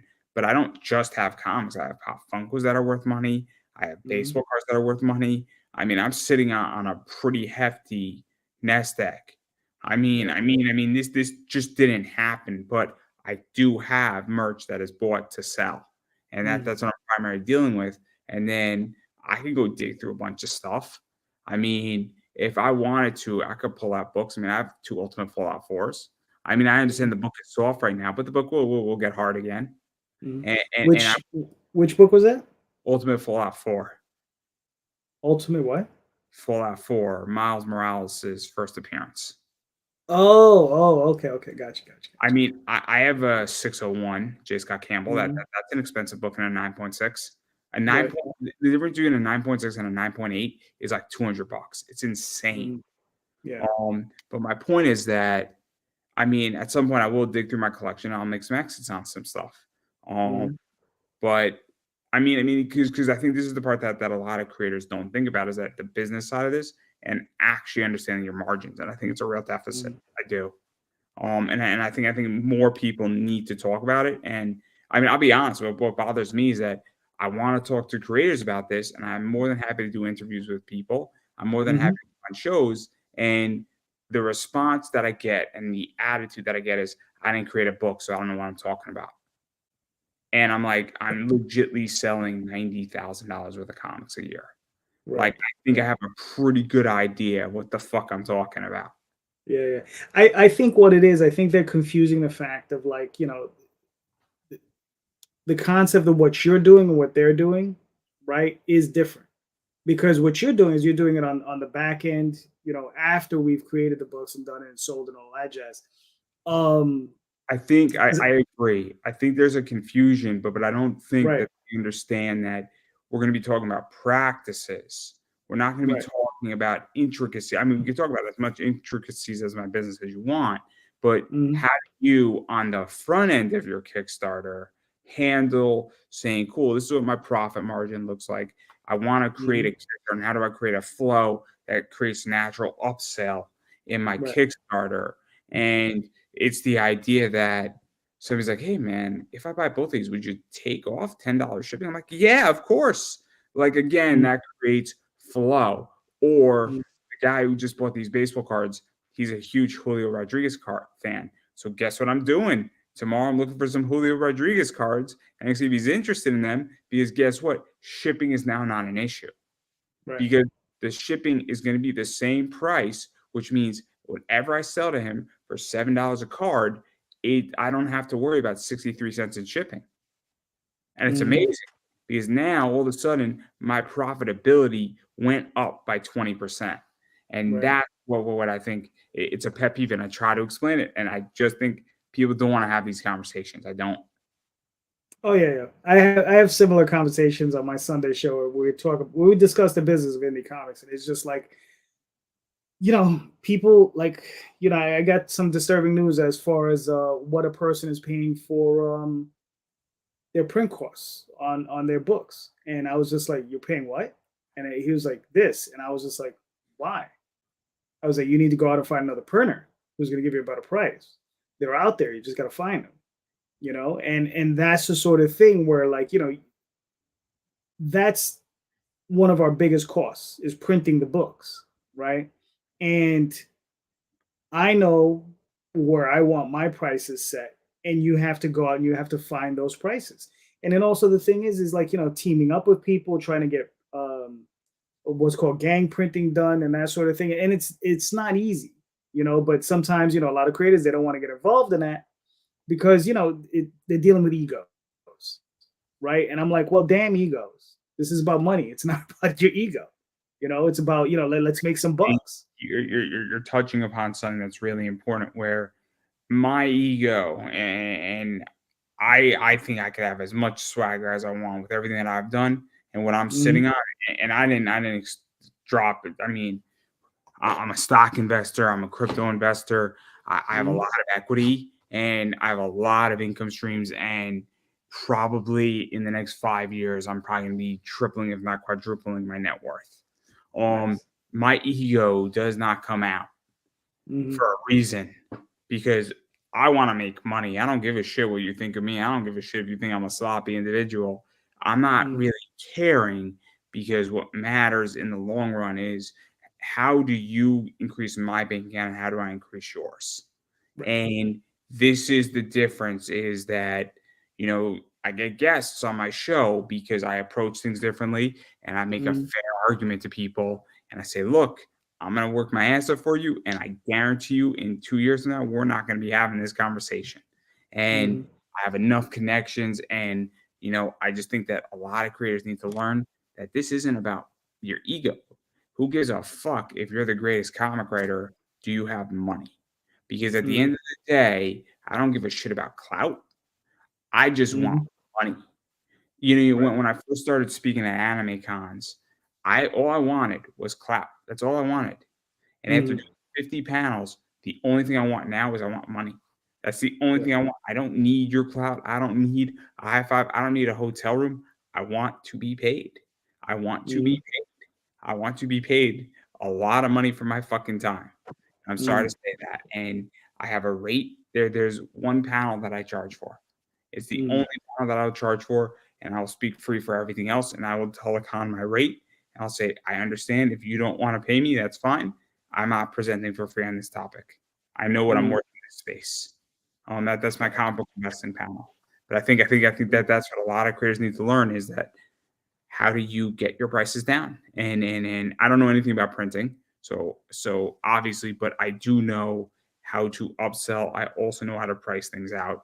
I also Mhm. understand that what does the back end look like on your Kickstarter? Where great, if you had 500 covers, you need to print for cover A, and 500 covers cost how much does 500 cost by any chance of For a cover A? what? To print it? Yeah, Now you're talking about the core creating the cover, like the artist, or you're talking about the actual printing? the actual printing. Depends. It depends on if you're going POD, it's going to be more expensive. If you're going to go offset and it's going to be one of the covers, so let's just say for argument's sake, when I did a deal and I had like 9 people involved and whatever. Yeah. We got it was 65 cents a book. It was 3,000 books, 32 pages. Now, for every additional cover, because I covered this with the printer, and they said for every additional cover, it was just a plating fee. It was $125. Basically, a plating fee, all that is them swapping out the plates on the printing press. That's all it was. So it's an extra $125. So technically, 65 cents is 1950 for 3,000 books, right? And then if you had, let's say, 3 covers, that was an extra $250 because the first cover is already covered. So it's an extra $250 on top of that for plating fees. Some printers are different. So it just depends. Some You printers are going to charge, you get and my then it also, so what? so so the reason why I bring this up for and I'm going to present a position is that if it's going to cost you $1 to print your book for 500, but then Right, that drops down to 75 cents if you print 1,000, right? And you're just right. printing cover A. Mm-hmm. Maybe as a creator, instead of spending $500, you should spend $750, print a lot of cover A's, knowing that you're running issue 2 and 3, and now you don't have to worry about issue cover A, and you could resell cover A at cons, and now you have 250 in your stockpile, or you have Mm-hmm. 500 in your stockpile, or you have 400. And now instead of having to go back and spend another 200, $500 to print another bunch or another $400, you are covered for the next 2 campaigns for the most part, and you just saved yourself about $500, but you spend money up front. And this is the type of stuff that I don't think creators think about is maybe you ought to eat a little pain today and print Mm-hmm. more books. If you have a 12 issue series and you're doing it regardless, and maybe it makes sense for you to offset print cover A and do 65 cents or 70 cents a book. And maybe it makes sense. Maybe it doesn't make sense for you to do it with your variants, but for 2 grand, maybe it makes Mm-hmm. complete sense if you know you're going to be selling a lot of cover A's, or if you know you're going to go on a 20 contour, you need to print 4,500 bucks. You need Yes. to, because, and that's what I think a lot of creators don't think about is saying, what is the next 3 years going to look like? And this Mm-hmm. is where I think business practices come in. And I Yes. understand that it's easy for me to say, spend 3 grand on printing your book and printing a lot Mm-hmm. of it and storing it. I get it. I'm not saying it's fun. This is not about fun. It's about making a Well, lot of money. there are some other costs, right? Because here's the thing, I I agree. have I'm just talking about printing, just for to right, keep it right. simple in my Yeah, position. we're gonna keep it simple. Yeah, okay. We're just gonna keep it simple for printing. Yeah, I mean, yeah, definitely. You listen. The more you print, the cheaper it's gonna get, right? And printers, because I don't know if you know what the concept is behind offset printing. The longer the printing machine runs, the cheaper it gets. Okay, because the most expensive portion of running a printing press is the guys running the press. So it's the setup. So those guys setting up those presses, that's the most expensive thing. So if you print 1,000 books, that's why 1,000 books will probably cost you $2 a book. because what you're paying is that upfront fee. Whereas if you print 2,000 books, it's going to maybe run you, just for argument's sake, $1.25 a book. And then you print 3,000 books, then it comes out to like 75 cents. 4,000 books, 5,000 books, so on and so forth. That price just keeps coming down. So the longer they keep that machine running, the cheaper it's going to get for you. But you're going to have more stock. And my thing with any creators always is, how quickly can you move the stock? Because, if you're going to do 2 conventions in a year, it might not be worth it for you to print 4,000 books. If you're going through Diamond, right, and you can get pre-sales, and those pre-sales are like 3,000 copies, and then you print an extra 1,000 books. You take those, you offer them through Kickstarters, whatever, go to conventions, you do all that jazz. So there's, like I said, the whole thing is, it just depends on your situation. Because I got a friend, Jam DeSantis, just went a 32 con tour. I think it was 32 or 22 cons. He did in like 6 months. It was just nuts. And I just looked at that list and I was just like, I want to vomit for you, because I'm like, no, just no. I've done that sort of thing before, where Daphne and I have done like 3 shows a month for like 9 months. And you were tired. Oh yeah. It's crazy. Like it's just like, it's bonkers because you're someplace different every week. And I mean, you just, and it's like, it's great because you can really build on that. But there comes a point where it's just like, nah, I'm good. It's also with that, I would imagine that it's hard to create in certain environments, and it's hard to do certain things unless that's your whole job. But if you have a day job too, I mean, I don't think like I'm not doing cons. I don't have a book. But if I had a book, I might do 5 cons a year because I have a day job. I have a lucrative day job, and I'm really not interested in destroying A to get B. And you know what it is? If I clean up and I make 20,000 on 5 cons, and it costs me $8,000 to do 5 cons, and then my books cost me, $4,000, and I clean out 8 in profit, so be it, right? I built up an audience, it paid for itself, and it was a good use during the summer, and it's 5 vacations, right? And I would probably duck out on Sunday. I'd probably go Friday, Saturday, and then get the hell out of on Sunday because I got to be in work on Monday. So the point is that my whole thing is that I don't think creators think about these issues, and I don't think they want to have these conversations, and I don't think they want to hear, "Oh, Andrew, I don't want to spend $4,000. I don't have $4,000. My Kickstarter raised $1,200." And I'm like, I understand your pain. You have to, I get you're working with what you got, and you should work with what you got. I completely agree. You should not put yourself into a bad debt situation. But if you know you're going to be moving, even in the next 3 years, 3,000 copies, maybe you should print up front 1,500. I mean, maybe you should try to get a discount somewhere, even if it's $0.25, because guess what? That's going to save you money in the long run, and it's also going to save you time. I mean, it's funny because I have a similar conversation with JD. We have because he likes to print offset. I'm the exact opposite. I like printing POD because I've done offset. When I first started in my business, and when I was doing 91, when I started 91, 92, that's all we had. We were doing black and white comics with full color covers, right? And you had to print at least 3,000 copies, right? And you had to sell them, right? So, I mean, it was myself and my crew, and there was a bunch of us. And I remember the first book we printed was called Revelations. We printed 5,000 of them. No distribution, right? We didn't go through any distributors. We just got those books, and we hand sold every damn copy through shows, and it was bonkers, because I had 5,000 books. Thankfully, I was living with my parents at the time. We had an apartment. And your parents loved you, right? Your parents loved you. Yeah, boy, did they ever. My brother had moved out, so his bedroom was just being used for storage. So it was like, so I could pile all these books in his old bedroom, and it was just like, dude, and it was like, oh man. So I mean, I feel It's you. nuts. I It's feel nuts. you.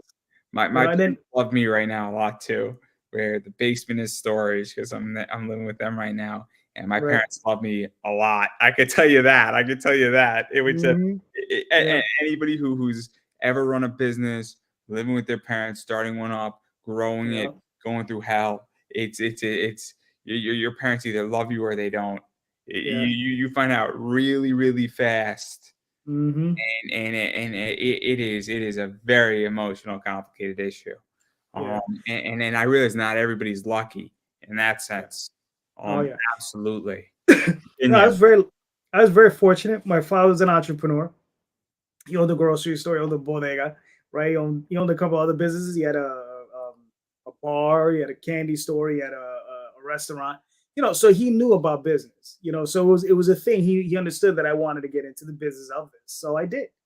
And he supported me in that. And thankfully, my parents were very supportive, and they let me do whatever. But I got to be honest with you, from that experience, right? Between printing POD and printing offset, I would only go offset if I have to, meaning I know I'm going to move an excessive amount of books in a short period of time. Meaning, if I'm going through Diamond and Lunar and I'm printing, like, I need to fill orders that are 2 or 3 thousand books, then I would definitely, obviously, you have to go that route. If the situation you're talking about, I would say it's a case by case basis because not everyone's going to be able to do it. Oh yeah, If you yeah. can I'm afford it, not. I'm and not. if you can afford the storage, because that's another thing people don't think about, it is storage.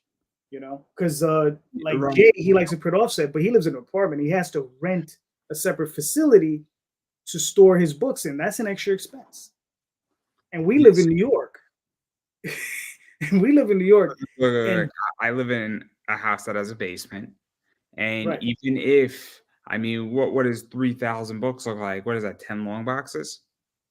I mean, it's a lot, right? Well, it's 30 cases, right? So the ones I have, they're in packs of 100, probably about like like a foot by I mean, a foot by eight my long inches by six box. inches.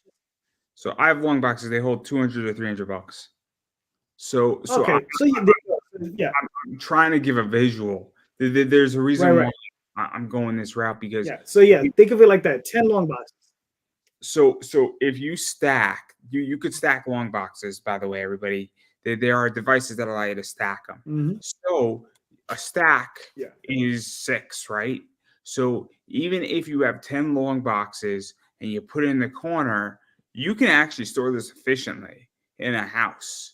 Oh If you yeah. have a basement, Oh yeah. you can store this very efficiently. The question becomes is that how long is it going to sit there in it? Correct. Because if you're going to 10 cons and you want to print Hmm. offset, I'm not going to say no. If you're going to 10 Hmm. cons and you know you move 200 books at 10 cons each time you go, you should go offset. There's no question about that. In which Or if you're that's doing 200 books per yeah, con, 150 to right? 200 Yeah. per con, you need Oh to go yeah, yeah, offset, definitely. hands Yeah. down, because the other Hmm. 1,000 or even if you have 1,500 left, you can move 1,500 books in a year if you really wanted to. You will Yeah. be fine in that circumstance. But again, I completely get it. But even if you're printing on demand, if you know you're doing 10 cons and Hmm. you have 400 backers on a Kickstarter who ordered your books, you have a bunch of comic shops that want your books, so that's Hmm. 200. You should, and you need to print 600 or 700, you should print 1,000 or 1,200, even on print on demand, because it does become cheaper the more you print on, even on print on demand, right? No, it's usually a fixed price because that's a whole separate animal. Because Yeah. I've I went to school for printing, It's good and because uh, and I yeah, worked. right. What And so happened? if you, so I mean, Mixum was a sponsor a while ago for the Oh show. yeah, mix them will give you a thing. Yeah, they'll give you a cut. But here's the thing though, with print, because here's the thing with print on demand, they're running on digital presses, right? Which is basically just a fancy name for Xerox machines. They're just big Xerox machines, right? So this is called a digital press. It's all, they just came up with a fancy name. But the technology is really improved. The quality is excellent. Many times you can't tell the difference between an offset or a digital book. Sometimes through the paper, sometimes through what some of the machines can do. But that's a whole separate issue. But um, digital presses, their costs are fixed.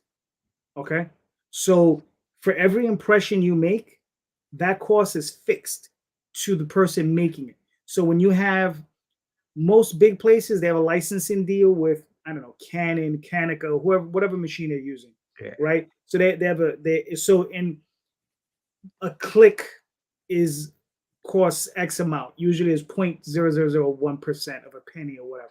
Okay, usually it's like a quarter of a. It's usually a very small amount, but you still have your fixed costs on toner and paper, right? So those are fixed costs. They don't go down. They don't really go up, but they don't go down either.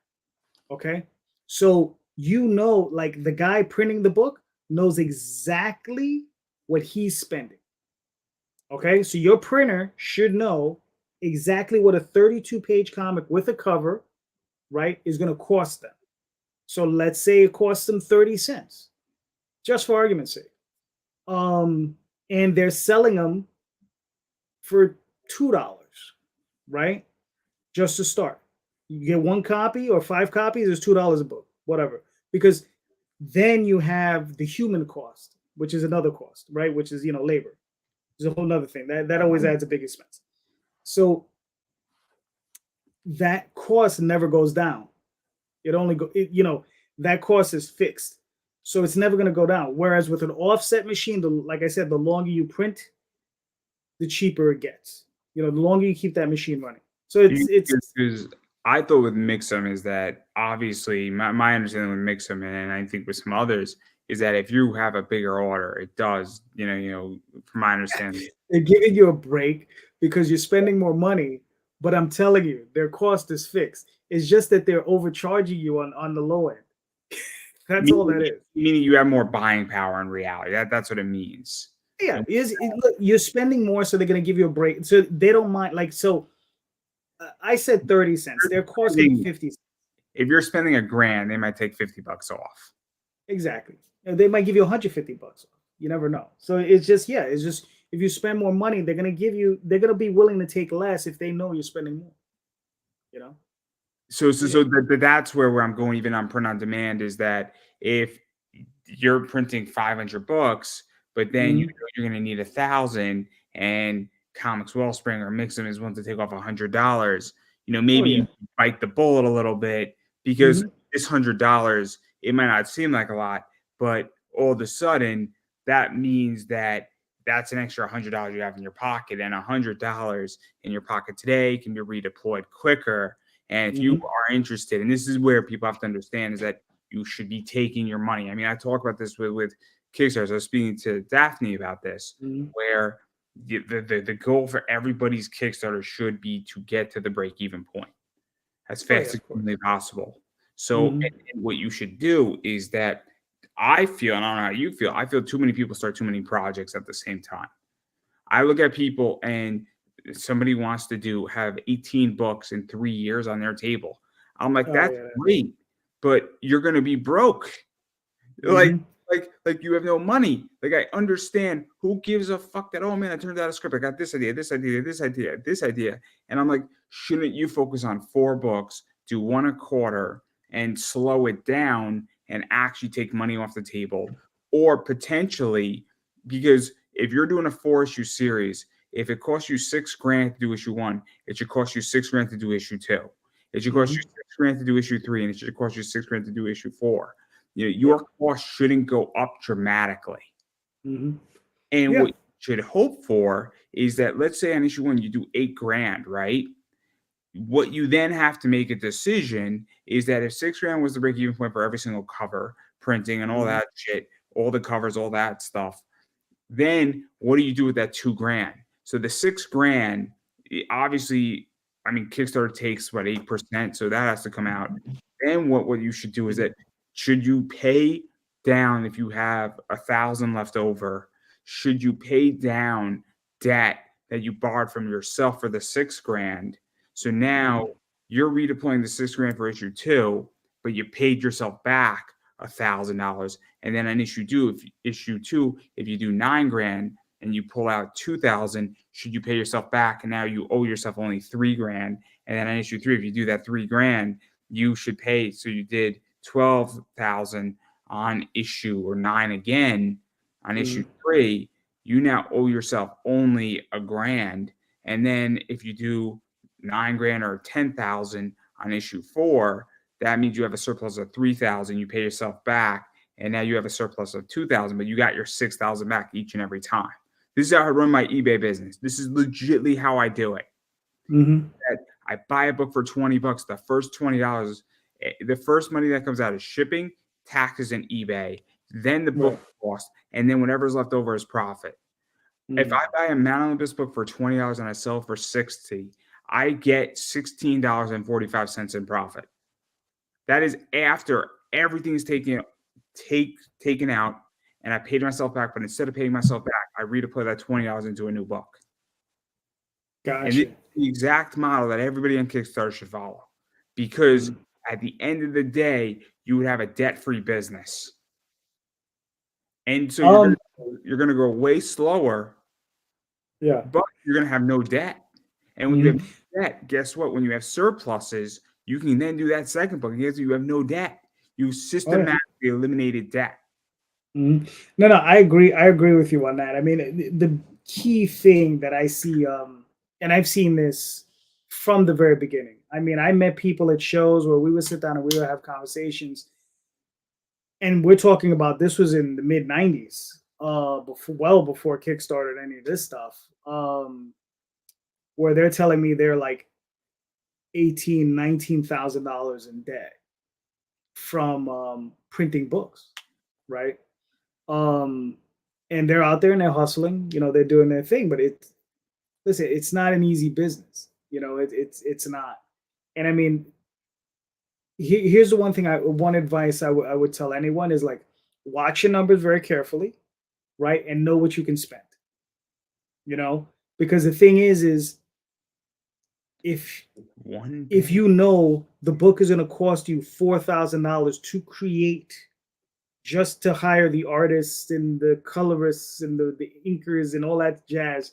If you know that's going to cost you that, right, you got to figure out how you're going to make that money back, you know? And can you support that, right? Like, and because there's going to be certain people who are going to come from certain portions of life, they're going to be able to support that.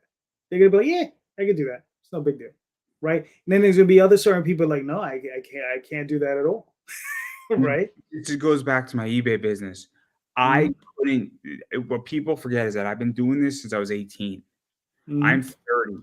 My eBay business really became big and started growing and started going this direction when I was 20. It wasn't until I was 30 that I was able to do what I just did in my eBay business and legitimately go through like a 40% expansion. It took 10 years to get to that point. I say this not because I'm ashamed that it took 10 years to get there. It took 10 years to be able to skillfully do it, to Mm-hmm. understand how to do it, and have the capital to do it. But in those 10 years, I grew my business legitly book by book by book by book by book. Yeah. And I But didn't even it's like, start with books, but I started with Lego minifigures for $2, selling them for mhm, $6 to $8 a pop. So the point that I'm getting at is that I legitly started with a $2 minifig that I spent, $30 in Target, bought 15 of them, turned that into a little bit of money, and grew it into mhm, what it is today. right. So I legitly understand with working with what I got. So I Mhm, think that but like my theory is that I would never, if somebody asked my advice, and this is just business advice, there's nothing wrong with starting at $4,500 if that's what you can afford, and you figure out how mhm, to do it. And there's creative ways how to take care of people. I guarantee you that you can find an artist who will work for equity. I bet you could find an artist who will work for oh, yeah. comps, or I bet you could find a way how to have a back end deal where if you Mhm, think your property is worth bank, maybe giving a 5% movie option right or a 5% TV right to somebody, say, look, I know your rate's 300. Would you do it for 250 with, Mhm. some equity stake on the back end if it gets optioned? And Right. as you'd be surprised who wants that. I mean, hell, I would take a deal like that, especially if that artist is already working on 3 or 4 projects and Mhm. that they say, "Cool, I'll take a 5% back end deal." And some can and some can't, and I get it, but all of a sudden, you can present things to people that can be very creative to reduce costs. Oh yeah, definitely. I mean, there are all kinds of creative ways. Like I said, when I first started in business, they were all my partners. Daphne's my partner. All the other guys that I was involved with, we were part of 50-50 partners. So, that's how we did it. And we just ran the whole business that way. And, we did all right, considering I was 18 years old or 19 years old when we were doing it, because we did not know what we were doing, but And we and did when it. you're 18 or 19, you have to do it that way. Hmm. So Yeah. so right now, I don't have to be a partner with anybody. I have no desire to bring in a partner into my eBay business, but I Hmm. might be starting a business in private equity and investing with somebody. Hmm. And the only reason why I want a partner is that I don't need his money and he doesn't need my money. Right.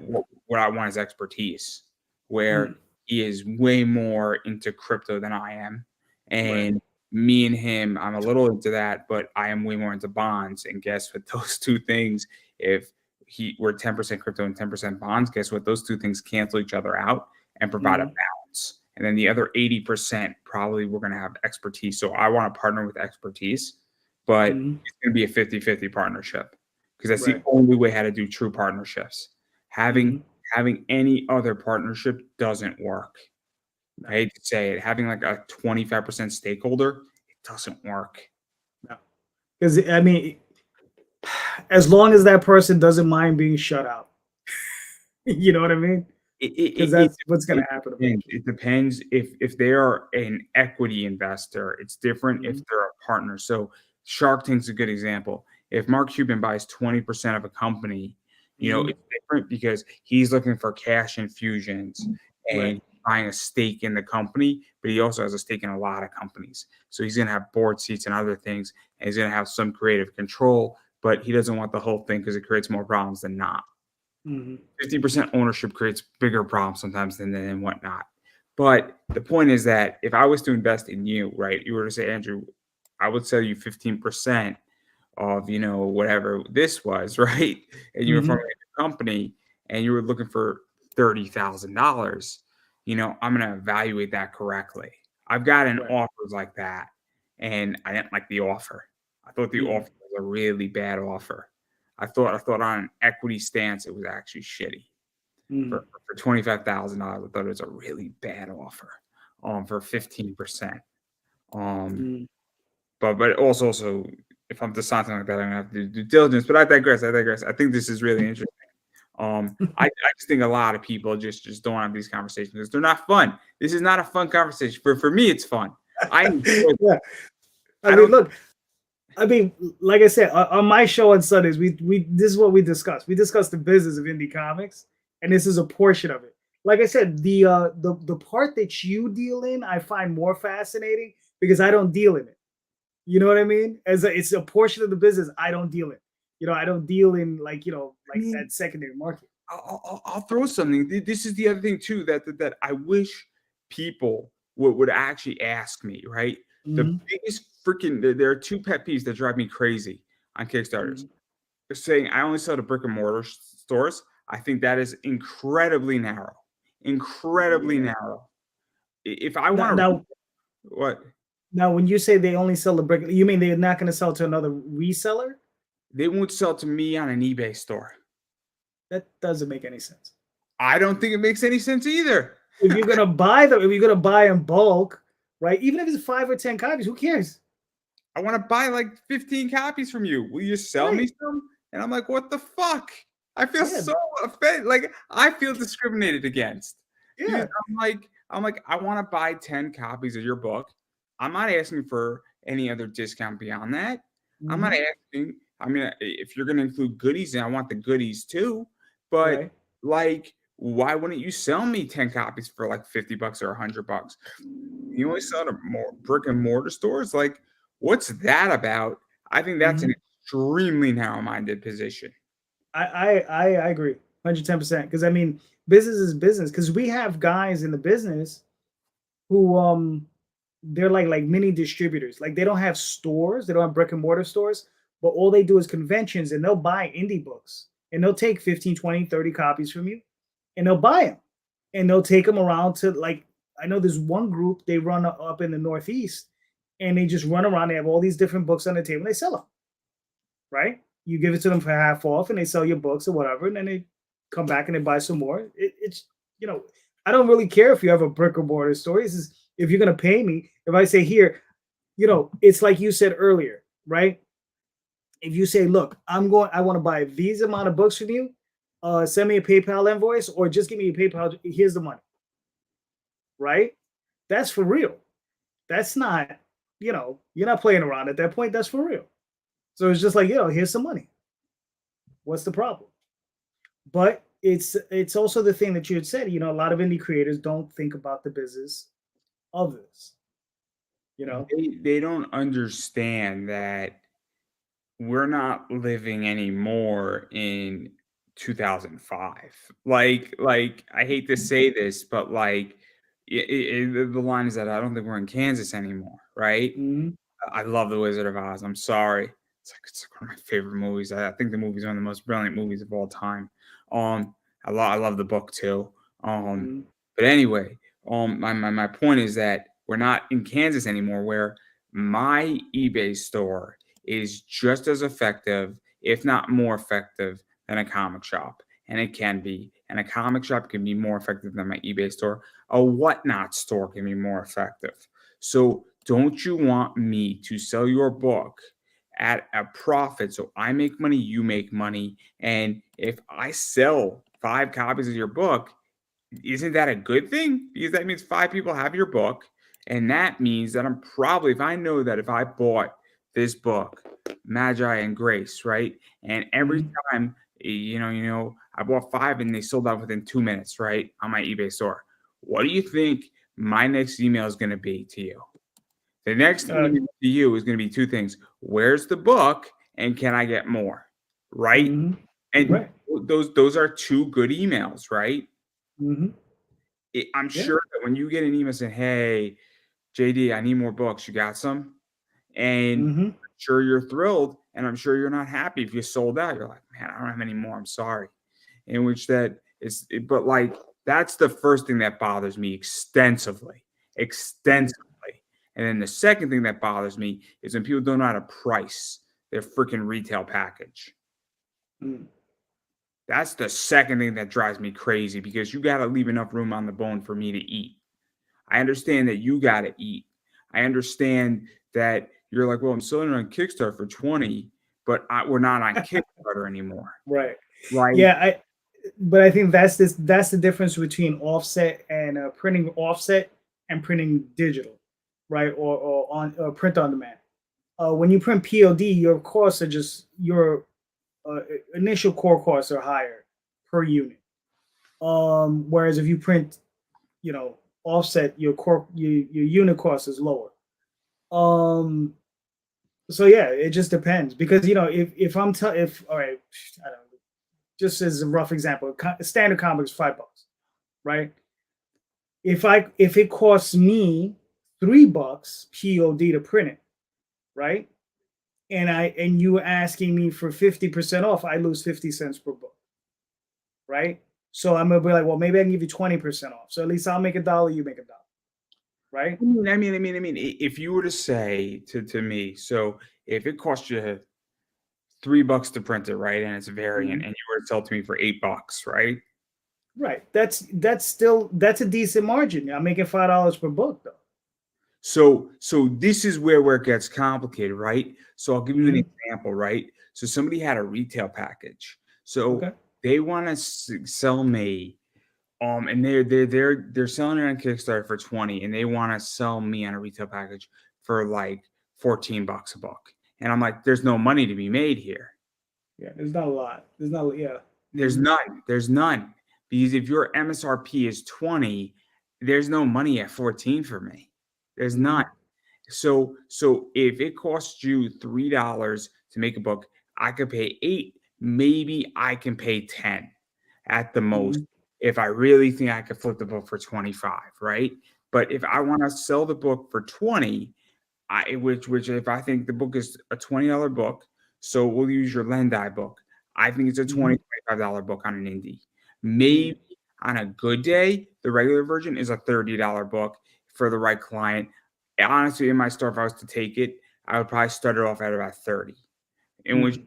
I think at 30, I can concede ground at 25, 22.50 around that number. And if you were to sell it to me for $8 or even 10, there's a little bit of money to be made, right? Right. Not a lot, not a lot. But again, if you're going to sell me that book for 15, I'm going to say, thank you very much. No, thank you. Right. And Mhm. so that's what I think a lot of retailers and people on Kickstarter don't understand is that I understand that you're going to be making $3 to $4 a book, maybe five if you're lucky. But you got to Mhm. realize that you got to make sure that I make money too. And Mhm. I can lose money. The second I buy it from you, your risk is 0 and my risk is 100%. Right. So I need to factor that in. And this is what I think is the biggest problem is that nobody talks to somebody like me or even comic shops about this. I think it's Mhm. a real issue because you have to understand that eBay takes 13% from me, right? In a comic shop, they're not taking 13%. They might be taking 3% on a credit card, but it takes up real estate. Right. And what does that square footage look like? And that's a complicated number to figure out. I Mhm. understand that a comic does not take up a square footage, but every store has a price tag of how much it earns per square Yep. footage. You could have a very high square footage cost. So Mhm. Apple has a high square footage, but they're selling a $3,000 computer and a $1,800 iPhone. So naturally, their square footage is higher. A comic Mhm. shop might have a $58 per square foot retail value. A bar Mhm. might have a $311 square foot value. Mhm. So that's something that I think people have to really understand is when a comic goes up on a shelf, how much space is that taking up and what is that taking up from another angle? And same thing when I buy a retail package. I mean, I just Yeah. bought a retail package. I might not sell any of those books on the retail package. Mhm. And I'm okay with that. I took $100 risk. I'm not angry because I took $100 risk. I'm glad I took the $100 risk, to be honest. I think it's good in the long run. I don't know if I'm going to sell any of them. But on a retail package, I could very well make bank on it, depending on the book. Mhm. And so, I mean, I think on Tom Hutchinson, I bought technically a retail package from him. I think I'm gonna do a write on it. So, it's a tricky business. It is. It is. It's a very tricky business. Um. Yeah. I mean, it's just one of those things. It's very very, especially when you're dealing with, like I said, these small numbers, because we're dealing with micro numbers, right? As far as business is concerned, and we're all trying to make a buck, right? Because we're all trying to. I mean, for me, I'm trying to feed my artists, right? So, me personally, I'm like trying to feed my artists. So, as much as I can get, I'm going to try to get. And but the thing is also, you don't want to hold on to stuff either. That's always been my thing. Is like, get out the door, just get out the door. You know, make a few bucks on it, get out the door, just keep moving. This is how I feel. In which Yeah. that what it is, I just want to sell an item. Hmm. My favorite thing is pre-sales. My favorite Yeah. thing is pre-sales. I have a lot of pre-sales. I love them. Hmm. I love them. Yeah. They work. They're efficient. Because I don't have the Definitely. item. I sold an item, I don't have the item in my possession. I have an order number, I don't have the item. It's awesome. That means that when this item arrives, I am not even gonna open up the box. I am going to Hmm. tape off the label and slap a new label on, and off it goes. It's fantastic. It's Yeah. absolutely fantastic. I love it. I think it's brilliant. Hmm. I mean, I'm excited, but like I'm actually making a lot of money. I made a 50% on this whole freaking baseball card shit today. It's amazing. It's amazing.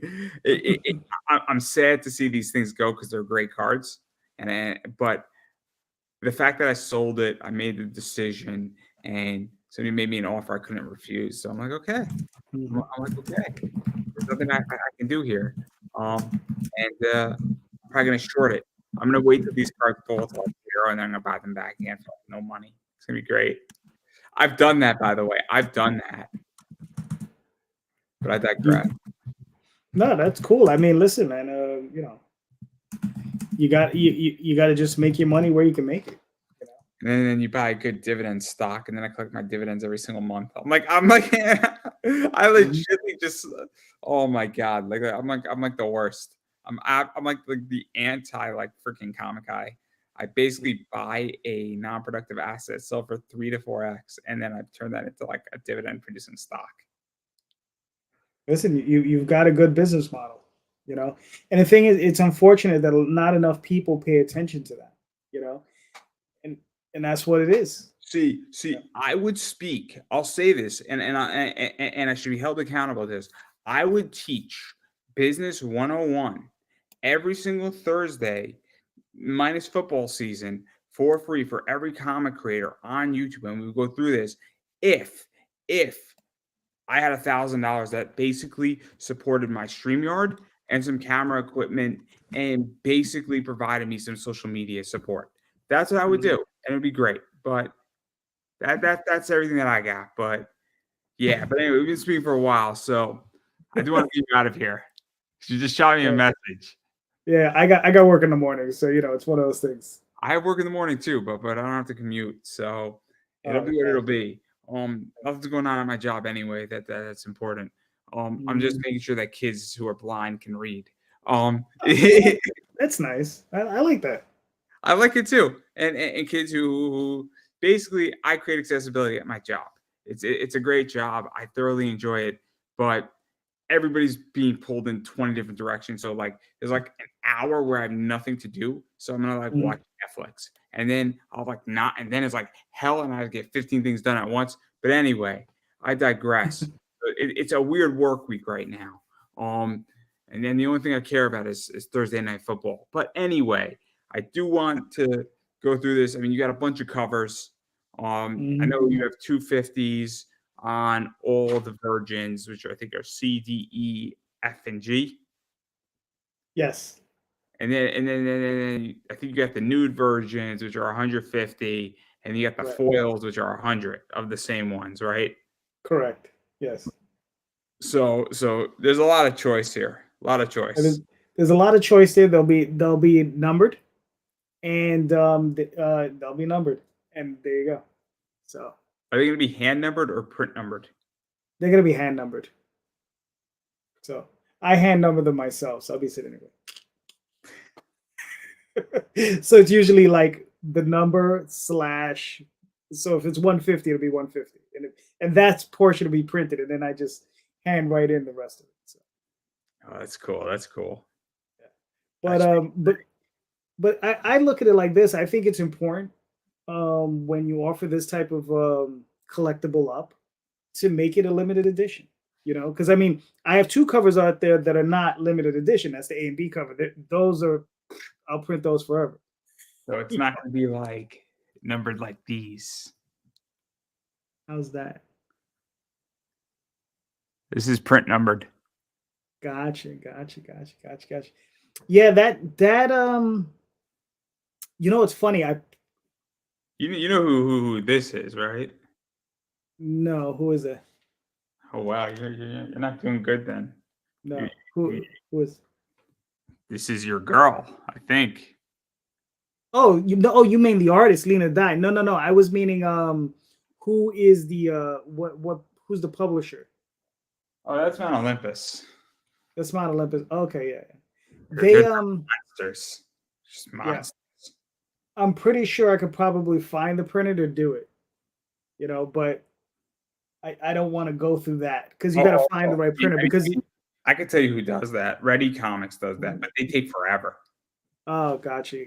Yeah, because So, it's so called yeah, it's called variable data printing. That's what it's called. So that every time they print it, it skews a new number on it. yeah. Again, I don't know anything about printing, so I'm not going to profess. I'm not going to profess I know prices either. That is not my skill set. Because it's not that I can't learn it, it's that it's never come up. Right. So if something never comes up, I don't need to know it at the time. Yeah. Um, but anyway, What's funny is now that you got me thinking about it, I might be able to do that because there are different ways to prep a PDF file. Like I've worked in printing and I've worked pre-press and I've worked all this other stuff. So just to give a slight insight to anybody, right? So if you wanted to do something like that, I could literally prep the file. I could prep the file. So let's say it is 1 through 150, right? I could prep 150 pages of the same thing in the same file with just different numbers in them, and I just tell them print one, and they can just run off the whole thing. But that's like it's all geek printing stuff. yeah, no, I'm not doing anything like that yet. I'm at least a year out from publishing anything, at least. Gotcha. My next stage would be potentially picking up a variant from somebody. Mhm. But again, that is also late, middle 2024, because I'm conquering wholesale in October and in the next 4 months, Gotcha. in retail packaging, which is the next stage for me anyway. So I'm taking it nice and slow. And also, if something is working and I'm making bank and I don't need to do a variant, why would I do Mhm. it? Right. Right. So, but anyway, that enough about me. I know you have a lot of that. So all of them are going to be hand numbered. Probably yes. It's Yeah. crazy. That's so Not, but now that you mention it, I might be able to do that because I never thought about it. And I'm like, now that you mention it, I'm like, I could prep the file like that because there are ways to do it in Adobe Acrobat where it'll change the number, that's cool. and I can export out a PDF file with what I need, and then I could just tell my printer, I said, listen, just print one of this file, and it'll have let's say 150 of the thing. Like I said, it's geek prep stuff. So I don't know. It's unless you know pre-press, you're not gonna really go that interested. Oh man, I'm gonna Yeah. have Not to. now. I'm gonna discuss this with my wife, and she's gonna punch me in the mouth because she's gonna be like, she's like, and then she's gonna figure it out. Oh, it took me like 5 minutes. Okay, see. That's fascinating. So there's that, and then everybody can pick up every cover. You can Yeah. print pretty much everything else. I think you have the 150 comes with the 250, if I'm not mistaken. So it is $50, but it's not $50 that for one cover, right? Believe so. Yeah. And then I think the foil is $80, and I think it comes with the set. I think. Right. Yeah. It's all And three of them. the reason why I bring up all this is because somebody looks at the price point and they're like $80 for a cover, but it's not $80. It's $80 for 3 books, which averages Right. out to Mhm. be about little over 25 a book. Right. Mhm. So it's not terrible is the point. So anyway, I don't want to, and then I don't think you have anything else major on this. I don't think you have anything else major on your reward side. No, I mean, I have the one level where you can buy all the covers. Yeah, just everything. Why Yeah, you not? can just get everything. Should just do it. Exactly. Everybody should just Ex- go do it right now. Yeah, just knock it out. I had one person back. It was great. But listen, I mean, the thing is, if you just want to try it out, there's a $5 PDF. There's I have different levels of the PDF where you can get all of the alternative covers, where that's just the all of the safe for work covers. So that's a $20 PDF. And then if you want all of the covers, including the not safe for work covers, it's a PDF as well. You can get that for 30. And then you can get various levels of the books. So whatever you like, it's all there for you. So Yeah, and then mhm. obviously, I mean, I do want to give you a chance where you can self promote. So where can people bother you, find you, hit you up? So we had a immense conversation. Yes, yes. So listen, Facebook main home, that's where I'm always at, but I'm on the Twitter X thing, whatever that thing is called, Instagram, DeviantArt, all those places under JD Calderon. You can find me Sunday nights on YouTube with with most weekends with JD Rosario, where we do Indie Comics Explain, where we do a panel with a bunch of crazy indie creators, and we just talk indie comics. Yeah. So that's where I'm at. And also there's theoswaldchronicles.com, talltalesonline.com, and Kickstarter. where you can find Magi's Grace currently running.